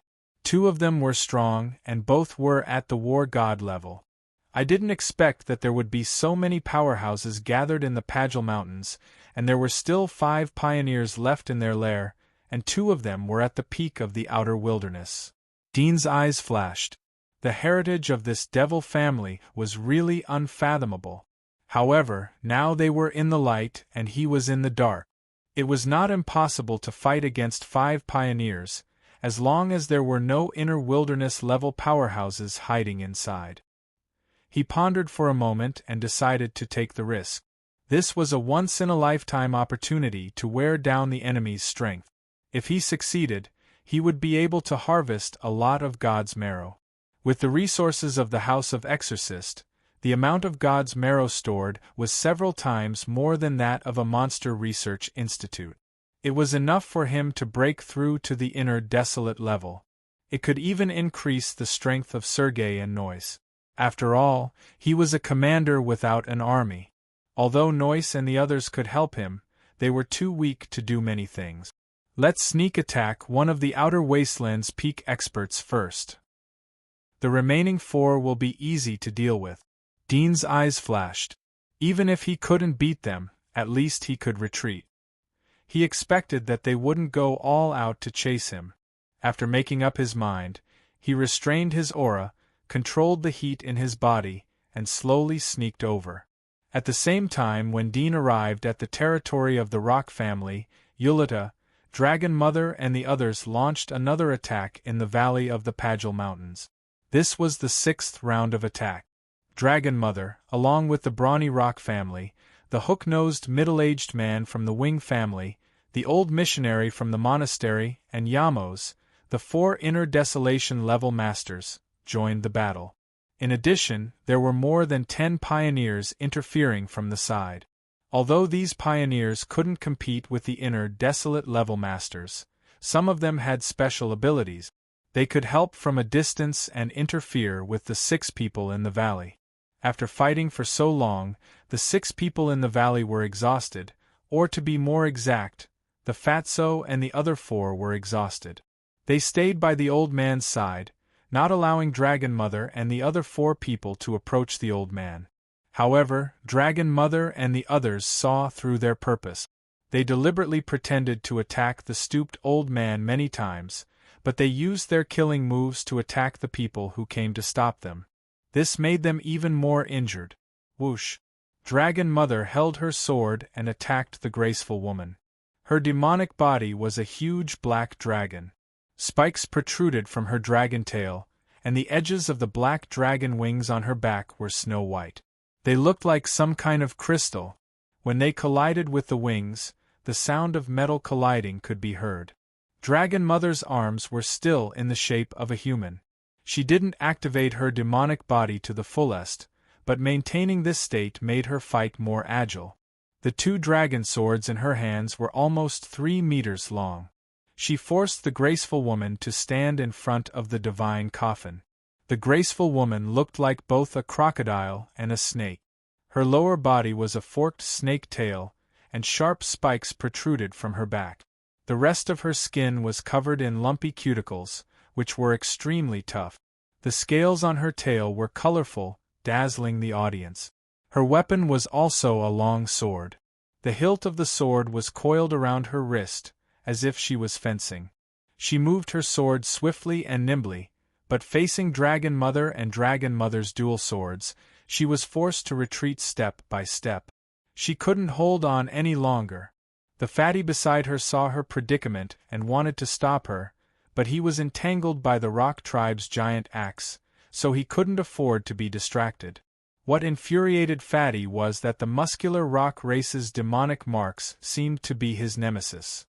Fatty grabbed the muscular Rock race's arm a few times and pulled it into his body, trying to devour it. However, the feeling of digestion coming from his stomach was like sand. The muscular Rock race's arm was covered with a layer of extremely hard powder. Although it was powder, it was even harder to digest than gold powder. Fatty couldn't do anything about it. Besides, the muscular Rock race's skin was extremely hard, as if it had been petrified. Even when Fatty occasionally cut his skin with his sword, it didn't leave a single mark. Fortunately, Fatty could tell that the muscular Rock race's other warriors didn't intend to attack with their full strength.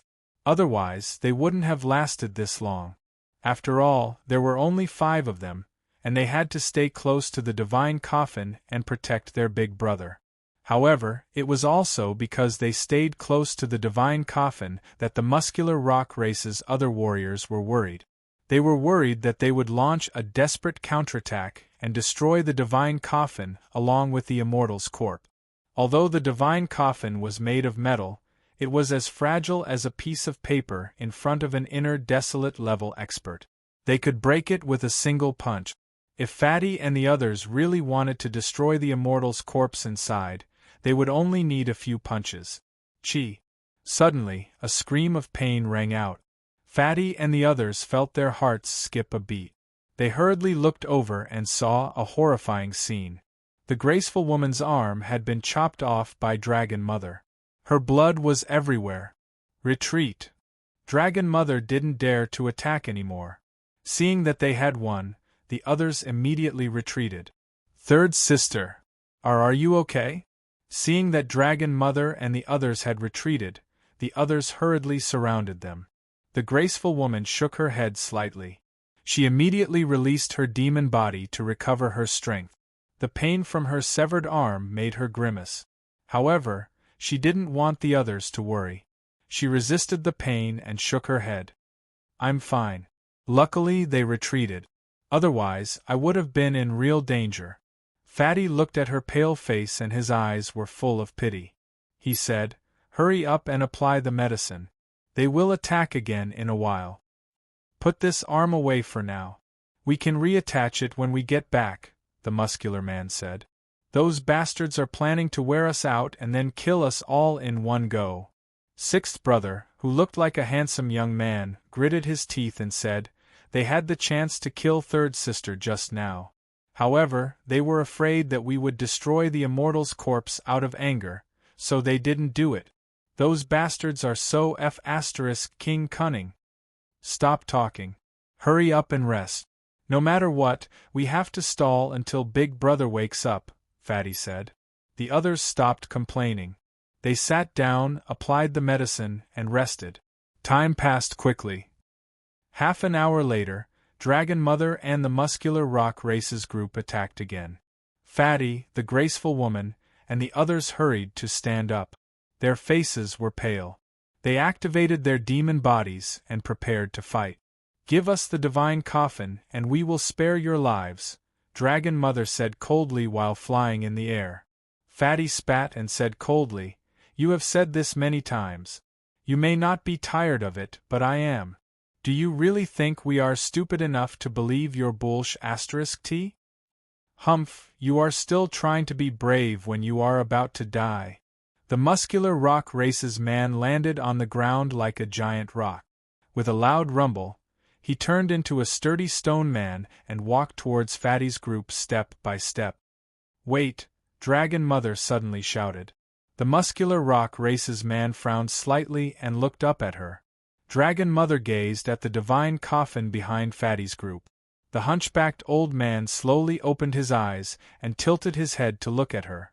The moment their eyes met, Dragon Mother's expression changed slightly. She said immediately, "Come back first." The muscular rock race's man was startled. He suddenly sensed something and looked up.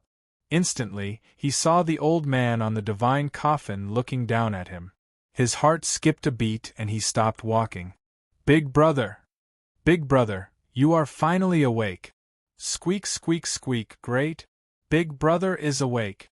Fatty, the graceful woman, and the others also noticed that the hunchbacked old man had woken up. They were overjoyed, especially the graceful woman. Tears of joy welled up in her eyes. It wasn't that she was weak, it was just that the current situation was too hopeless for her. Little 3. The hunchbacked old man squinted his eyes when he saw the graceful woman's severed arm. He slowly stood up and said, "Thank you for your hard work. You can leave now. Big brother, you have to be careful. Even though they are at the inner Baron level, they are very tricky to deal with." Fatty hurried to remind the old man. "Don't worry." The hunchbacked old man looked at Dragon Mother and the others quietly. The reason why a ruler is called a ruler is that he can control everyone under the ruler level. Ruler? Dragon Mother and the muscular rock races group widened their eyes when they heard the hunchbacked old man's words.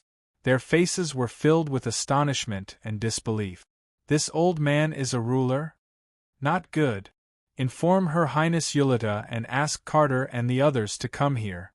Dragon Mother reacted almost instantly and shouted in a hurry. Behind the crowd, a pioneer who was climbing on the cliff had a pale face. He quickly climbed up the cliff and ran out of the valley to spread the news. A ruler. The muscular rock race's face was pale. He slowly retreated. He didn't expect that there was a ruler among the 6 of them. When the hunchbacked old man came out from the palace, he didn't attack because he was poisoned. The door was pushed open, and a servant walked in with a tea set in his hand. Please have some tea. The servant handed the tea set to Buckingham. Buckingham woke up from his thoughts. He frowned and said, "When did I?" Before he finished his words, he sensed something strange. The temperature in the room seemed to have dropped, and a faint cold air was emitted from the servant in front of him. Buckingham's eyes sharpened, revealing a murderous intent. He said, "You are, swoosh." Chapter 762. Rip. The servant's clothes suddenly tore, and a hideous and horrible figure, like a monster made of countless sharp blades, rushed to Buckingham. Buckingham's pupils shrank, and the black knife in his hand quickly melted, turning into black mucus covering his whole body. But it would take at least 1 or 2 seconds to enter the demonic body state, so Dean had already rushed out. The head-on flying desk was instantly torn apart, unable to stop Dean's sprint. He almost rushed to Buckingham in an instant. His arms were like knives, sweeping toward Buckingham's chest. At the same time, the blade-like limbs on his back and shoulders surrounded Buckingham and hugged him. "No!" Buckingham roared, and the next moment he was completely hugged by Dean. The roar stopped abruptly. A lot of blood oozed from Dean's blade-like limbs and flowed to the soft carpet under his feet. When Dean loosened his hands, internal organs and limbs were scattered from his arms. The surface of these limbs was still covered with black mucus, looking black. His demonic body had only entered half of the body, and he had died before it was fully formed. Dean glanced at him and found that the black mucus on the surface of his limbs was still crawling slightly, extending in all directions as if it was alive. Some of the black mucus slightly curled up, reaching toward Dean's feet, but only halfway it gradually stopped flowing, and then completely stopped flowing, returning to dead silence. It was the first time for Dean to see such a situation. His face changed slightly, and there was an inexplicable chill in his heart. For a moment, he even felt that his whole body was surrounded by an unknown monster, and he was hiding in the monster's body. At this time, there was a rush of footsteps outside. Dean came back to his senses and quickly broke the window, rushing to the pioneers in the nearest building. When Dean rushed out of the window, the guards outside were immediately alarmed and quickly gathered. But Dean quickly crawled outside the building's wall, and his blade-like limbs penetrated the wall, firmly sucking his body. After a few jumps, he rushed to another building and broke the wall. Through the heat capture, he saw that the pioneer in this building had noticed the abnormality and rushed to his position. Bang! Dean cut a wall and immediately met the pioneer in the building. It was a handsome young man in casual clothes. When he saw Dean's appearance, he was stunned for a moment. He seemed to be a little shocked, but he quickly reacted. The black fluid penetrated from his skin, covered his whole body, and entered the demon body. When Dean broke the wall, he rushed straight to the pioneer. When he came to the front of the pioneer, the latter had just entered the demon body. The pioneer's demon body looked strange. Its head was elongated like a horse, but the chest was covered with soft silver scales. "Are you the invaders who attacked the palace?" The stoneman's intention to retreat suddenly disappeared. He looked at Dean coldly and said, "Since you know that we are hunting the Rock family, you should know that you are just an outer-level pioneer. If you want to behave atrociously here, you are not good enough. Is that so? Are there other strong people here? Dean deliberately asked. The stoneman saw the tentative look in Dean's eyes, which were covered by the carapace. He sneered in his heart and said, "It's too late now." "Indeed, it's too late," Dean murmured in a very low voice. The stone pioneer's heart skipped a beat. Before he had time to think, he saw Dean suddenly coming like a hurricane. His pupils shrank, and he hurriedly swung the stone sword. The sharp blade monster on Dean's back suddenly buckled the ground, pulling his body backward in a weird folding posture, dodging the sweeping stone sword. At the same time, the sharp blade monster on his abdomen fiercely shot toward the pioneer's chest, while the stone sword was swung out. Puff, puff. The sharp blade monster pierced the chest of the stone pioneer, but failed to penetrate it.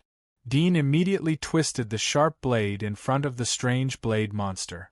The sharp blade monster slightly expanded from the back, forming a barb hook and buckling the pioneer's body. In this way, it was almost impossible for the pioneer to escape underground. "It's too late." Dean pushed the monster limb on his back, pushing his body toward the stoneman. He immediately overturned the stoneman and wrapped the stoneman's arm with the monster limb. In this way, the stone sword in the stoneman's hand was almost useless. Hearing Dean's whisper, the stone pioneer's pupils shrank, and he suddenly fell into despair. He suddenly knew why Dean taunted him. From the beginning, he wanted to get closer to him by talking. If he had escaped the moment he was injured, he believed that the opponent would never be able to catch up with him with his speed. After all, the Rock family was an expert in escaping underground. But he missed the opportunity to escape because of Dean's words. In this second fight, he clearly felt that Dean's strength was not inferior to his. Moreover, Dean's terrifying blade-like limbs were sharper than he had imagined, and could easily pierce his body. Chapter 763. Dean stood up and glanced at the pioneer under his feet. The latter had sprinted to about 80 meters underground and seemed to be ready to launch a surprise attack. However, as soon as the pioneer died, the pioneer stopped. It seems that there is no inner barren level in the territory of the Rock family. Was the one who tried to assassinate the patriarch of the Rock family? Dean thought of the pioneer at the peak of outer wilderness level that he killed first. The pioneer was in the largest building, and his temperament was sophisticated and calm. It was reasonable to say that the pioneer was a person who had been in a high position for a long time. It was reasonable to say that it was good enough for the Hunter family to send experts to stop the invaders from snatching the god's corpse. There was no need for the patriarch to personally come. After all, the whole family would be shaken if the patriarch had an accident.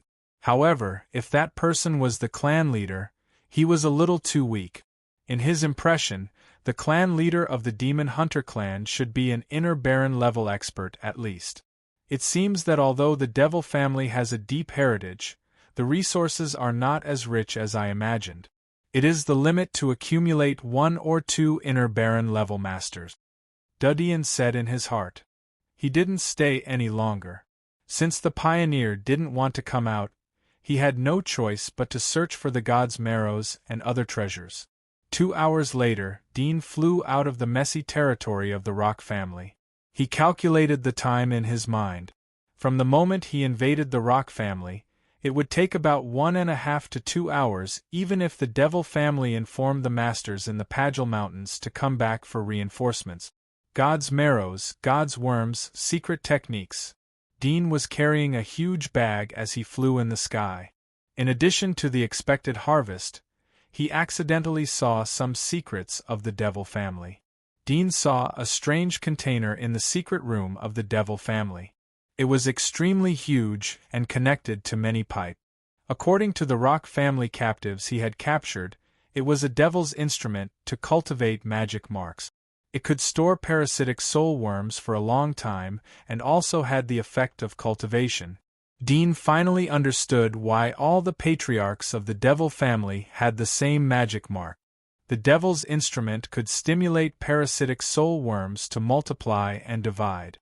but it needed a large number of mythical worms as food. The cultivation of the devil family wouldn't be interrupted as long as the family didn't suffer a destructive blow. It meant that the family would always have legendary magic marks to offer to the world and create the strongest. As long as there are no big mistakes in other aspects, the magic marks will last for a long time. Dragon family and Wing family should have such instrument. Unfortunately, the origin of the devil's instrument is too secret. Most people don't know about it. Dean felt that there was a big secret behind the devil's instrument. From the structure of the devil's instrument, not to mention the alloy material, many parts and composition, as well as the infusion tubes and other styles gave him an extremely advanced feeling. It didn't seem like something that the Monster Research Institute could produce. In particular, this thing didn't appear in recent years but existed since the beginning of the Devil family. The history of the Devil family was almost the same as the history of the Giant Wall. It should be the weakest era of the Devil family. Humans had just experienced the end of the world. It was not easy for the survivors to survive. It was almost unimaginable to produce such a thing. Moreover, the most contradictory point was that the technology inside the giant wall shouldn't be so backward. Unfortunately, the devil's instrument was too huge. There were many pipes connected to it. If he wanted to move it alone, the time it would take would be doubled. Moreover, the instrument would be damaged in the process of moving it. The gain was not worth the loss. He didn't destroy this thing when he left. It was estimated that this was one of the most important things of the Rock family. Once it was destroyed, it would inevitably anger the Rock family. It would lead to a crazy attack at any cost. In this way, other forces would sit on the mountain and watch the tigers fight. Even if he could repel the Rock family, he would suffer a great loss. After all, he had many tricks and traps. Once exposed, it would be guarded by other people. Moreover, leaving the devil's instrument behind wouldn't be of any use to the Rock family in a short time. If he succeeded in capturing the giant wall, then this thing would fall into his hands. It could be regarded as his own property. I don't know the situation in the Pagel Mountains. After Dean flew out of the territory of the Rock family, he made an arc and turned toward the direction of the Pagel Mountains. In this way, he could avoid bumping into the reinforcements of the Rock family. It had been more than 4 hours since he left. Dean estimated that there should be a fight in the Pagel Mountains. He didn't expect to be able to pick up the leftovers, but the first time he knew the situation of the battle was good for him to make preparations. After flying for less than an hour, Dean suddenly saw a figure running fast on the plain in front of him. The body exuded exuberant heat. It was a pioneer. His heart moved. He glanced at the plain and the distant mountains behind the man. He didn't see anyone accompanying him. He immediately landed and blocked the man's way. "Who are you?" The man had already noticed Dean flying in the air. He slowly slowed down and looked at Dean vigilantly. Dean noticed the tortoise shell-shaped badge on the man's armor. His eyes flashed. This was a pioneer of the Rock family. If it was the previous situation where the 6 inner Baron-level invaders were besieged, then he would be able to break through the encirclement of Dragon Mother and others. Even if a few of them didn't die, they would be heavily injured. At that time he would be able to negotiate with them with the help of the Temple of Thunder and Utopo Mountain, which was filled with explosives. Even if the negotiations fell through, they could cooperate with the Thunder Shrine and detonate the Divine Mountain. Even if the other party was an inner desolate level expert, they would not be able to get away scot-free. But with a Juggernaut, the situation was completely different. Even if he could use the dead black-robed youth as a bargaining chip to fool them so that they could help him wipe out the masters of the inner wall.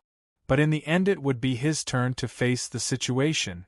In the previous situation, he estimated that even if they were lucky enough to escape, if they wanted to go back and fight against Dragon Mother and the others, they would only end up in a lose-lose situation.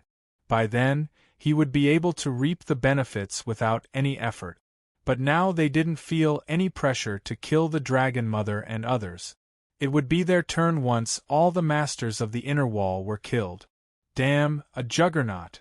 Dean couldn't help but clench his fists and gnash his teeth. This change had completely collapsed his plan. This was the benefit of strength. No matter how good it wasn't as good as real strength. He prayed in his heart that there would be a Dominator-level powerhouse in the inner wall. But the situation would become more complicated if that happened. But it would be better than the current bad situation. Unless he hit the jackpot and 2 Dominator-level powerhouses perished together. Then the rest of the inner Baron-level powerhouses would be seriously injured. But he didn't dare to have the slightest fantasy about that. After all, the possibility of a juggernaut from the inner wall was very low. Even if there was one, there would be a juggernaut who would perish together. This was like a battle between 2 hunters. The probability of one dying and the other injured was the highest. It was not a battle between 2 people of the same level that would end in mutual destruction. That was usually something that would only appear in novels. After more than an hour, Dean flew back to the outer wall. He was ready to throw the bag on the giant wall and go directly to find Riley. But as he was about to throw the bag, he suddenly thought that the group of people had already returned to the gathering point outside the giant wall. Wouldn't it be like throwing himself into a trap if he flew over to them? Although he had the black-robed youth as a bargaining chip, but he couldn't guarantee that the black-robed youth was the only way for them to go back. Chapter 765. Cooperate with the inner wall? Noyce was puzzled. Dean didn't bother to explain to him. Send someone to pick a group of smart ones. I know. Noyce felt the urgency in Dean's eyes. He didn't dare to ask more questions and was ready to leave. Dean stopped him. In addition, let Barton, Sergei and Shermanson take the equipment and leave the mountain. Except for the normal guards, send the rest to the second base. This includes Hero and the Pioneers. Noyce was surprised. Shift position? Is this place going to become a battlefield? He realized the seriousness of the matter, so he didn't ask any questions. Go. Yes. Dean opened the bag after Noyce left. He took out the secret techniques of the Rock Clan. He couldn't help but sigh. The time was too short. He didn't have the time to learn the techniques. If he could stop the world for a month, then all the problems would be solved. However, it would be better to kill all of them instead of waiting for a month. Dean smiled bitterly in his heart. He took out the gods' marrows and injected them into his body. He injected 6 gods' marrows into his body. His body heated up and reached saturation point. However, he was still far from the breakthrough. After all, he had plundered gods' marrows several times and had just stepped into the pioneer level. Even if he had enough gods' marrows every day, it would take half a month to reach the peak of the outer wilderness. As for the breakthrough to the inner wilderness, it would take more gods' marrows and longer time. I have to get through this crisis first. The invaders will go to the gathering point of the outer wall after they take the god's coffin. They will meet Riley and then follow the clues to find this place. Dean leaned on the chair as he waited for his body to digest the god's marrow. If they find this place, then it means that the black-robed youth is hiding something important from them. They can use this as a threat. I can use the explosion of the mountain to buy time to escape even if I can't. But the hope of escaping from the hands of the ruler is slim. Dean felt annoyed. This was a huge crisis. It was bigger than the crisis of the inner wall.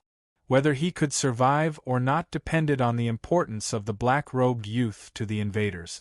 He would die if the youth wasn't as important as he thought. In his current situation, he was already exposed to the invaders, so he could only take a gamble with them. He had to make several preparations to prepare for the outcome of the gamble. As for the failure of the gamble, there was no need to say anything. The inner wall won't miss out on Aisha's battle prowess from the perspective of the importance of the god's coffin. Moreover, Aisha must know the importance of the god's corpse. That's why she took the initiative to help them. The possibility of cooperation between the two sides is very big. But the problem is how to deal with the invaders even if they cooperate? There is a chance to kill the ruler with my traps and the remaining masters of the inner wall. But the inner wall won't let me go after I kill the ruler. It's best to kill all of them. Dean frowned as he pondered. With the destructive power of his current traps, it was not difficult for him to trap his enemies, but it would be very difficult to kill everyone at once. Based on the last battle, he had a clearer understanding of the power of his trap. He estimated that even if the entire Divine Mountain exploded, it might not be able to kill an inner Baron level expert, unless they were standing still and at the center of the explosion. But it was almost impossible. In addition to the explosion, the other weapon he had was the electric current. However, with the Divine Palace's voltage, even Hathaway was able to break free last time. Although Hathaway was considered an inner desolate expert, they were facing Dominator ranks this time. Moreover, there were many of them, so if they were distributed to everyone, the effect would be weaker than last time. The power station on the mountain is too weak. The damage should be increased by 1/3 if we use the second base. But it's not enough. Dean rubbed his eyebrows as he felt his head swelling. A whoosh, whoosh. A few silhouettes whizzed past the giant wall. Among them, there were two extremely ferocious silhouettes with wings. They were carrying a silver divine coffin that was over 10 meters long, one in front of the other in the back. In the blink of an eye, they arrived outside the giant wall. The other four quickly moved on the land. After a moment, they rushed to a hillside and stopped. The old man raised his hand and glanced around. His face slightly changed. Little Seven is missing. The people behind him were startled. The graceful woman didn't say anything. Her pupils suddenly turned dark red as if they were filled with blood. After a moment, her figure suddenly flew out and rushed into a bush.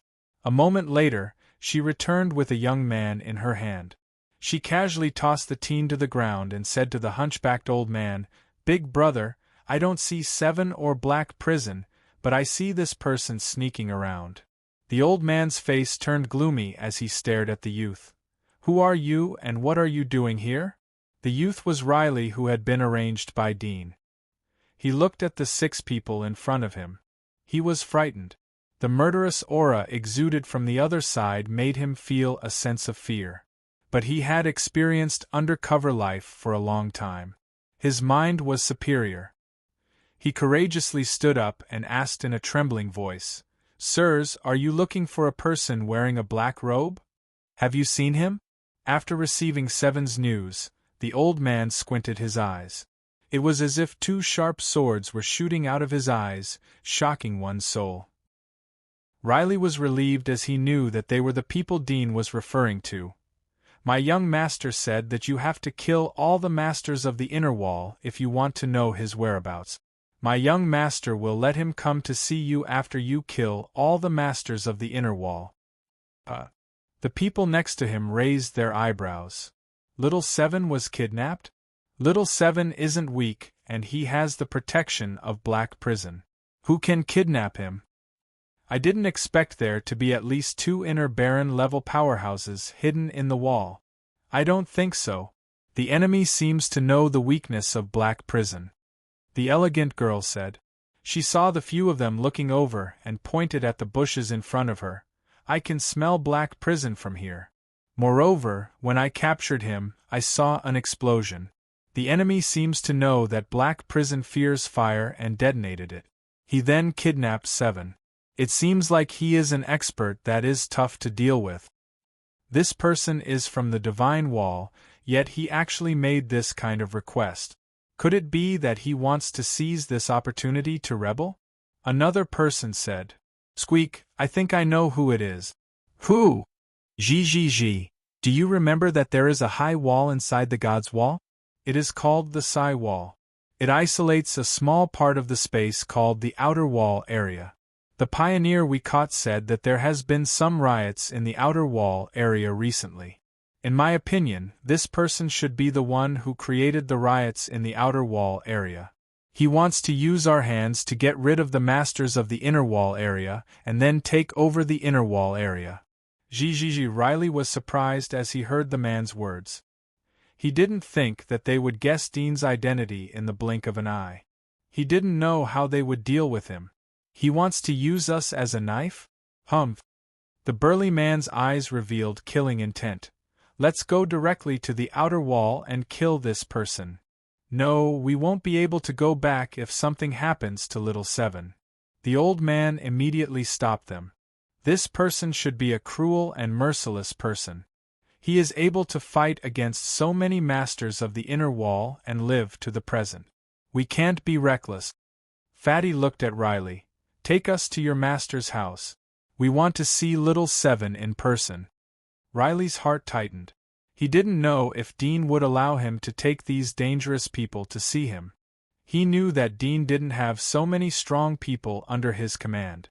Although he didn't know the level of these people, but he knew that they were an extremely terrifying group of people since Dean sent them to kill the powerhouses of the inner wall. Wait! The graceful woman's eyes suddenly narrowed. She bent down and crouched down. She searched his chest for a moment and found a broken finger. Her complexion immediately changed. This is, squeak, it's little Seven's finger. Damn. Tell me, what did your master do to little Seven? The burly man lifted Riley's collar with a ferocious expression. Riley was out of breath as he looked at Dudien's face, which was full of killing intent. He caught a message from the reaction of the others. My master didn't take him away. He didn't kill him. This finger is a warning to all of you. I hope you won't be reckless. You just need to help my young master to get rid of the masters of the inner wall. My young master will return little Seven to you. He always keeps his word. Are you threatening me? You're courting death.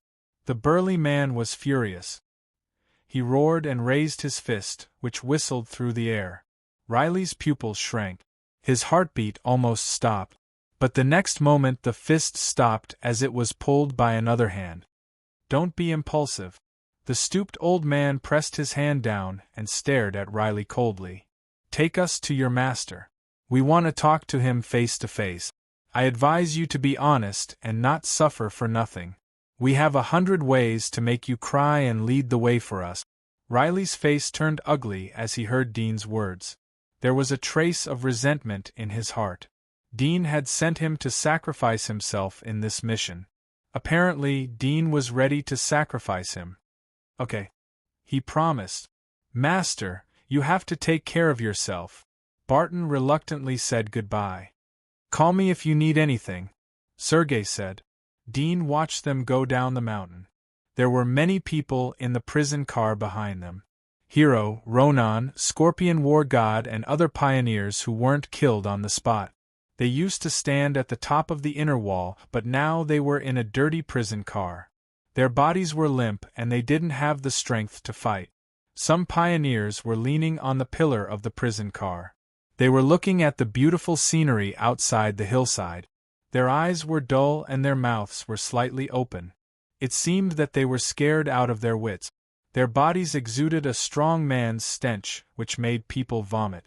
Behind these prisoner carriages, there was another prisoner carriage shrouded in black cloth. Hathaway was lying naked inside, and beside her were a few thin and weak figures. Their chests were as thin as ribs, clearly visible. Moreover, each of them had some black spots on their bodies or scars of rotting pus. These were all mutations caused by the excessive radiation in their bodies. Some of them had a distorted face. Half of their mouth was shriveled like a toothless woman. Some of their skin protruded with fine particles. But at the moment these people were hugging each other. They didn't dare to get close to Hathaway. Their bodies were swaying along with the prison car. Hathaway's eyes were full of resentment as she stared at them. Her eyes were full of hatred.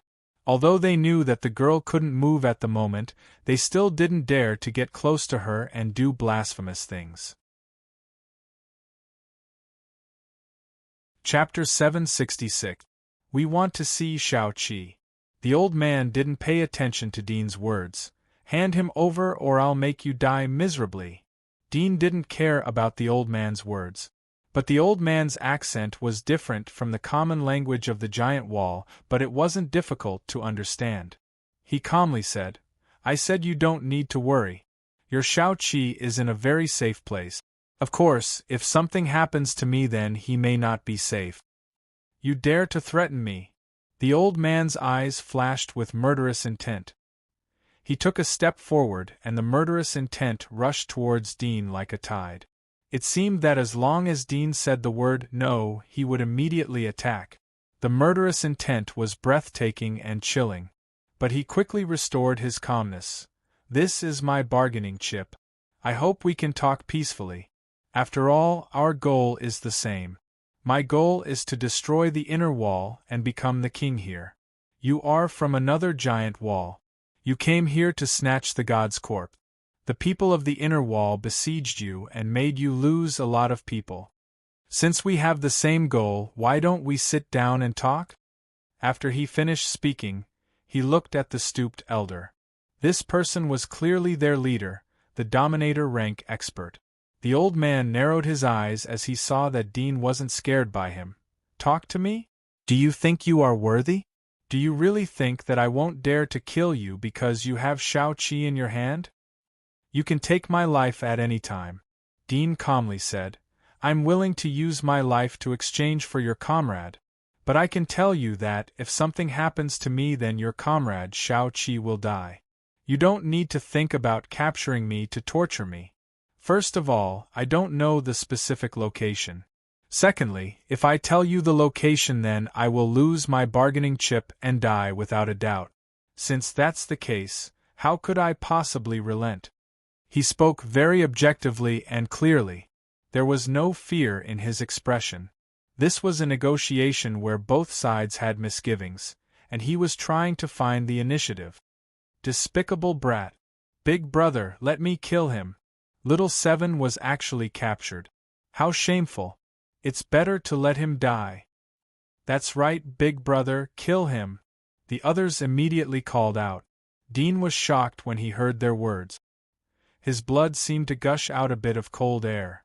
Was his guess wrong? That black-robed youth was not an important member in their hearts? Thinking of this, he glanced at the lion head beside him and prepared to activate the mechanism of the temple. However, at the next moment, he suddenly felt alarmed. Wait, if they really want to kill me, they don't need to say so much. They could directly attack me. Any one of them could easily kill me. After all, I'm just a pioneer. Additionally, some of them are perceptive pioneers, so they could probably sense my real strength. Could it be that he was trying to trick her?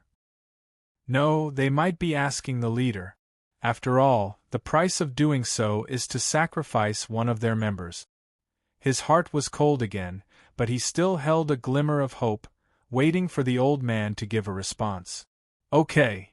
The hunchbacked old man didn't even blink. His gaze was cold as he said, I wanted Seven to stay here just in case, but since he is so useless, he deserves to die.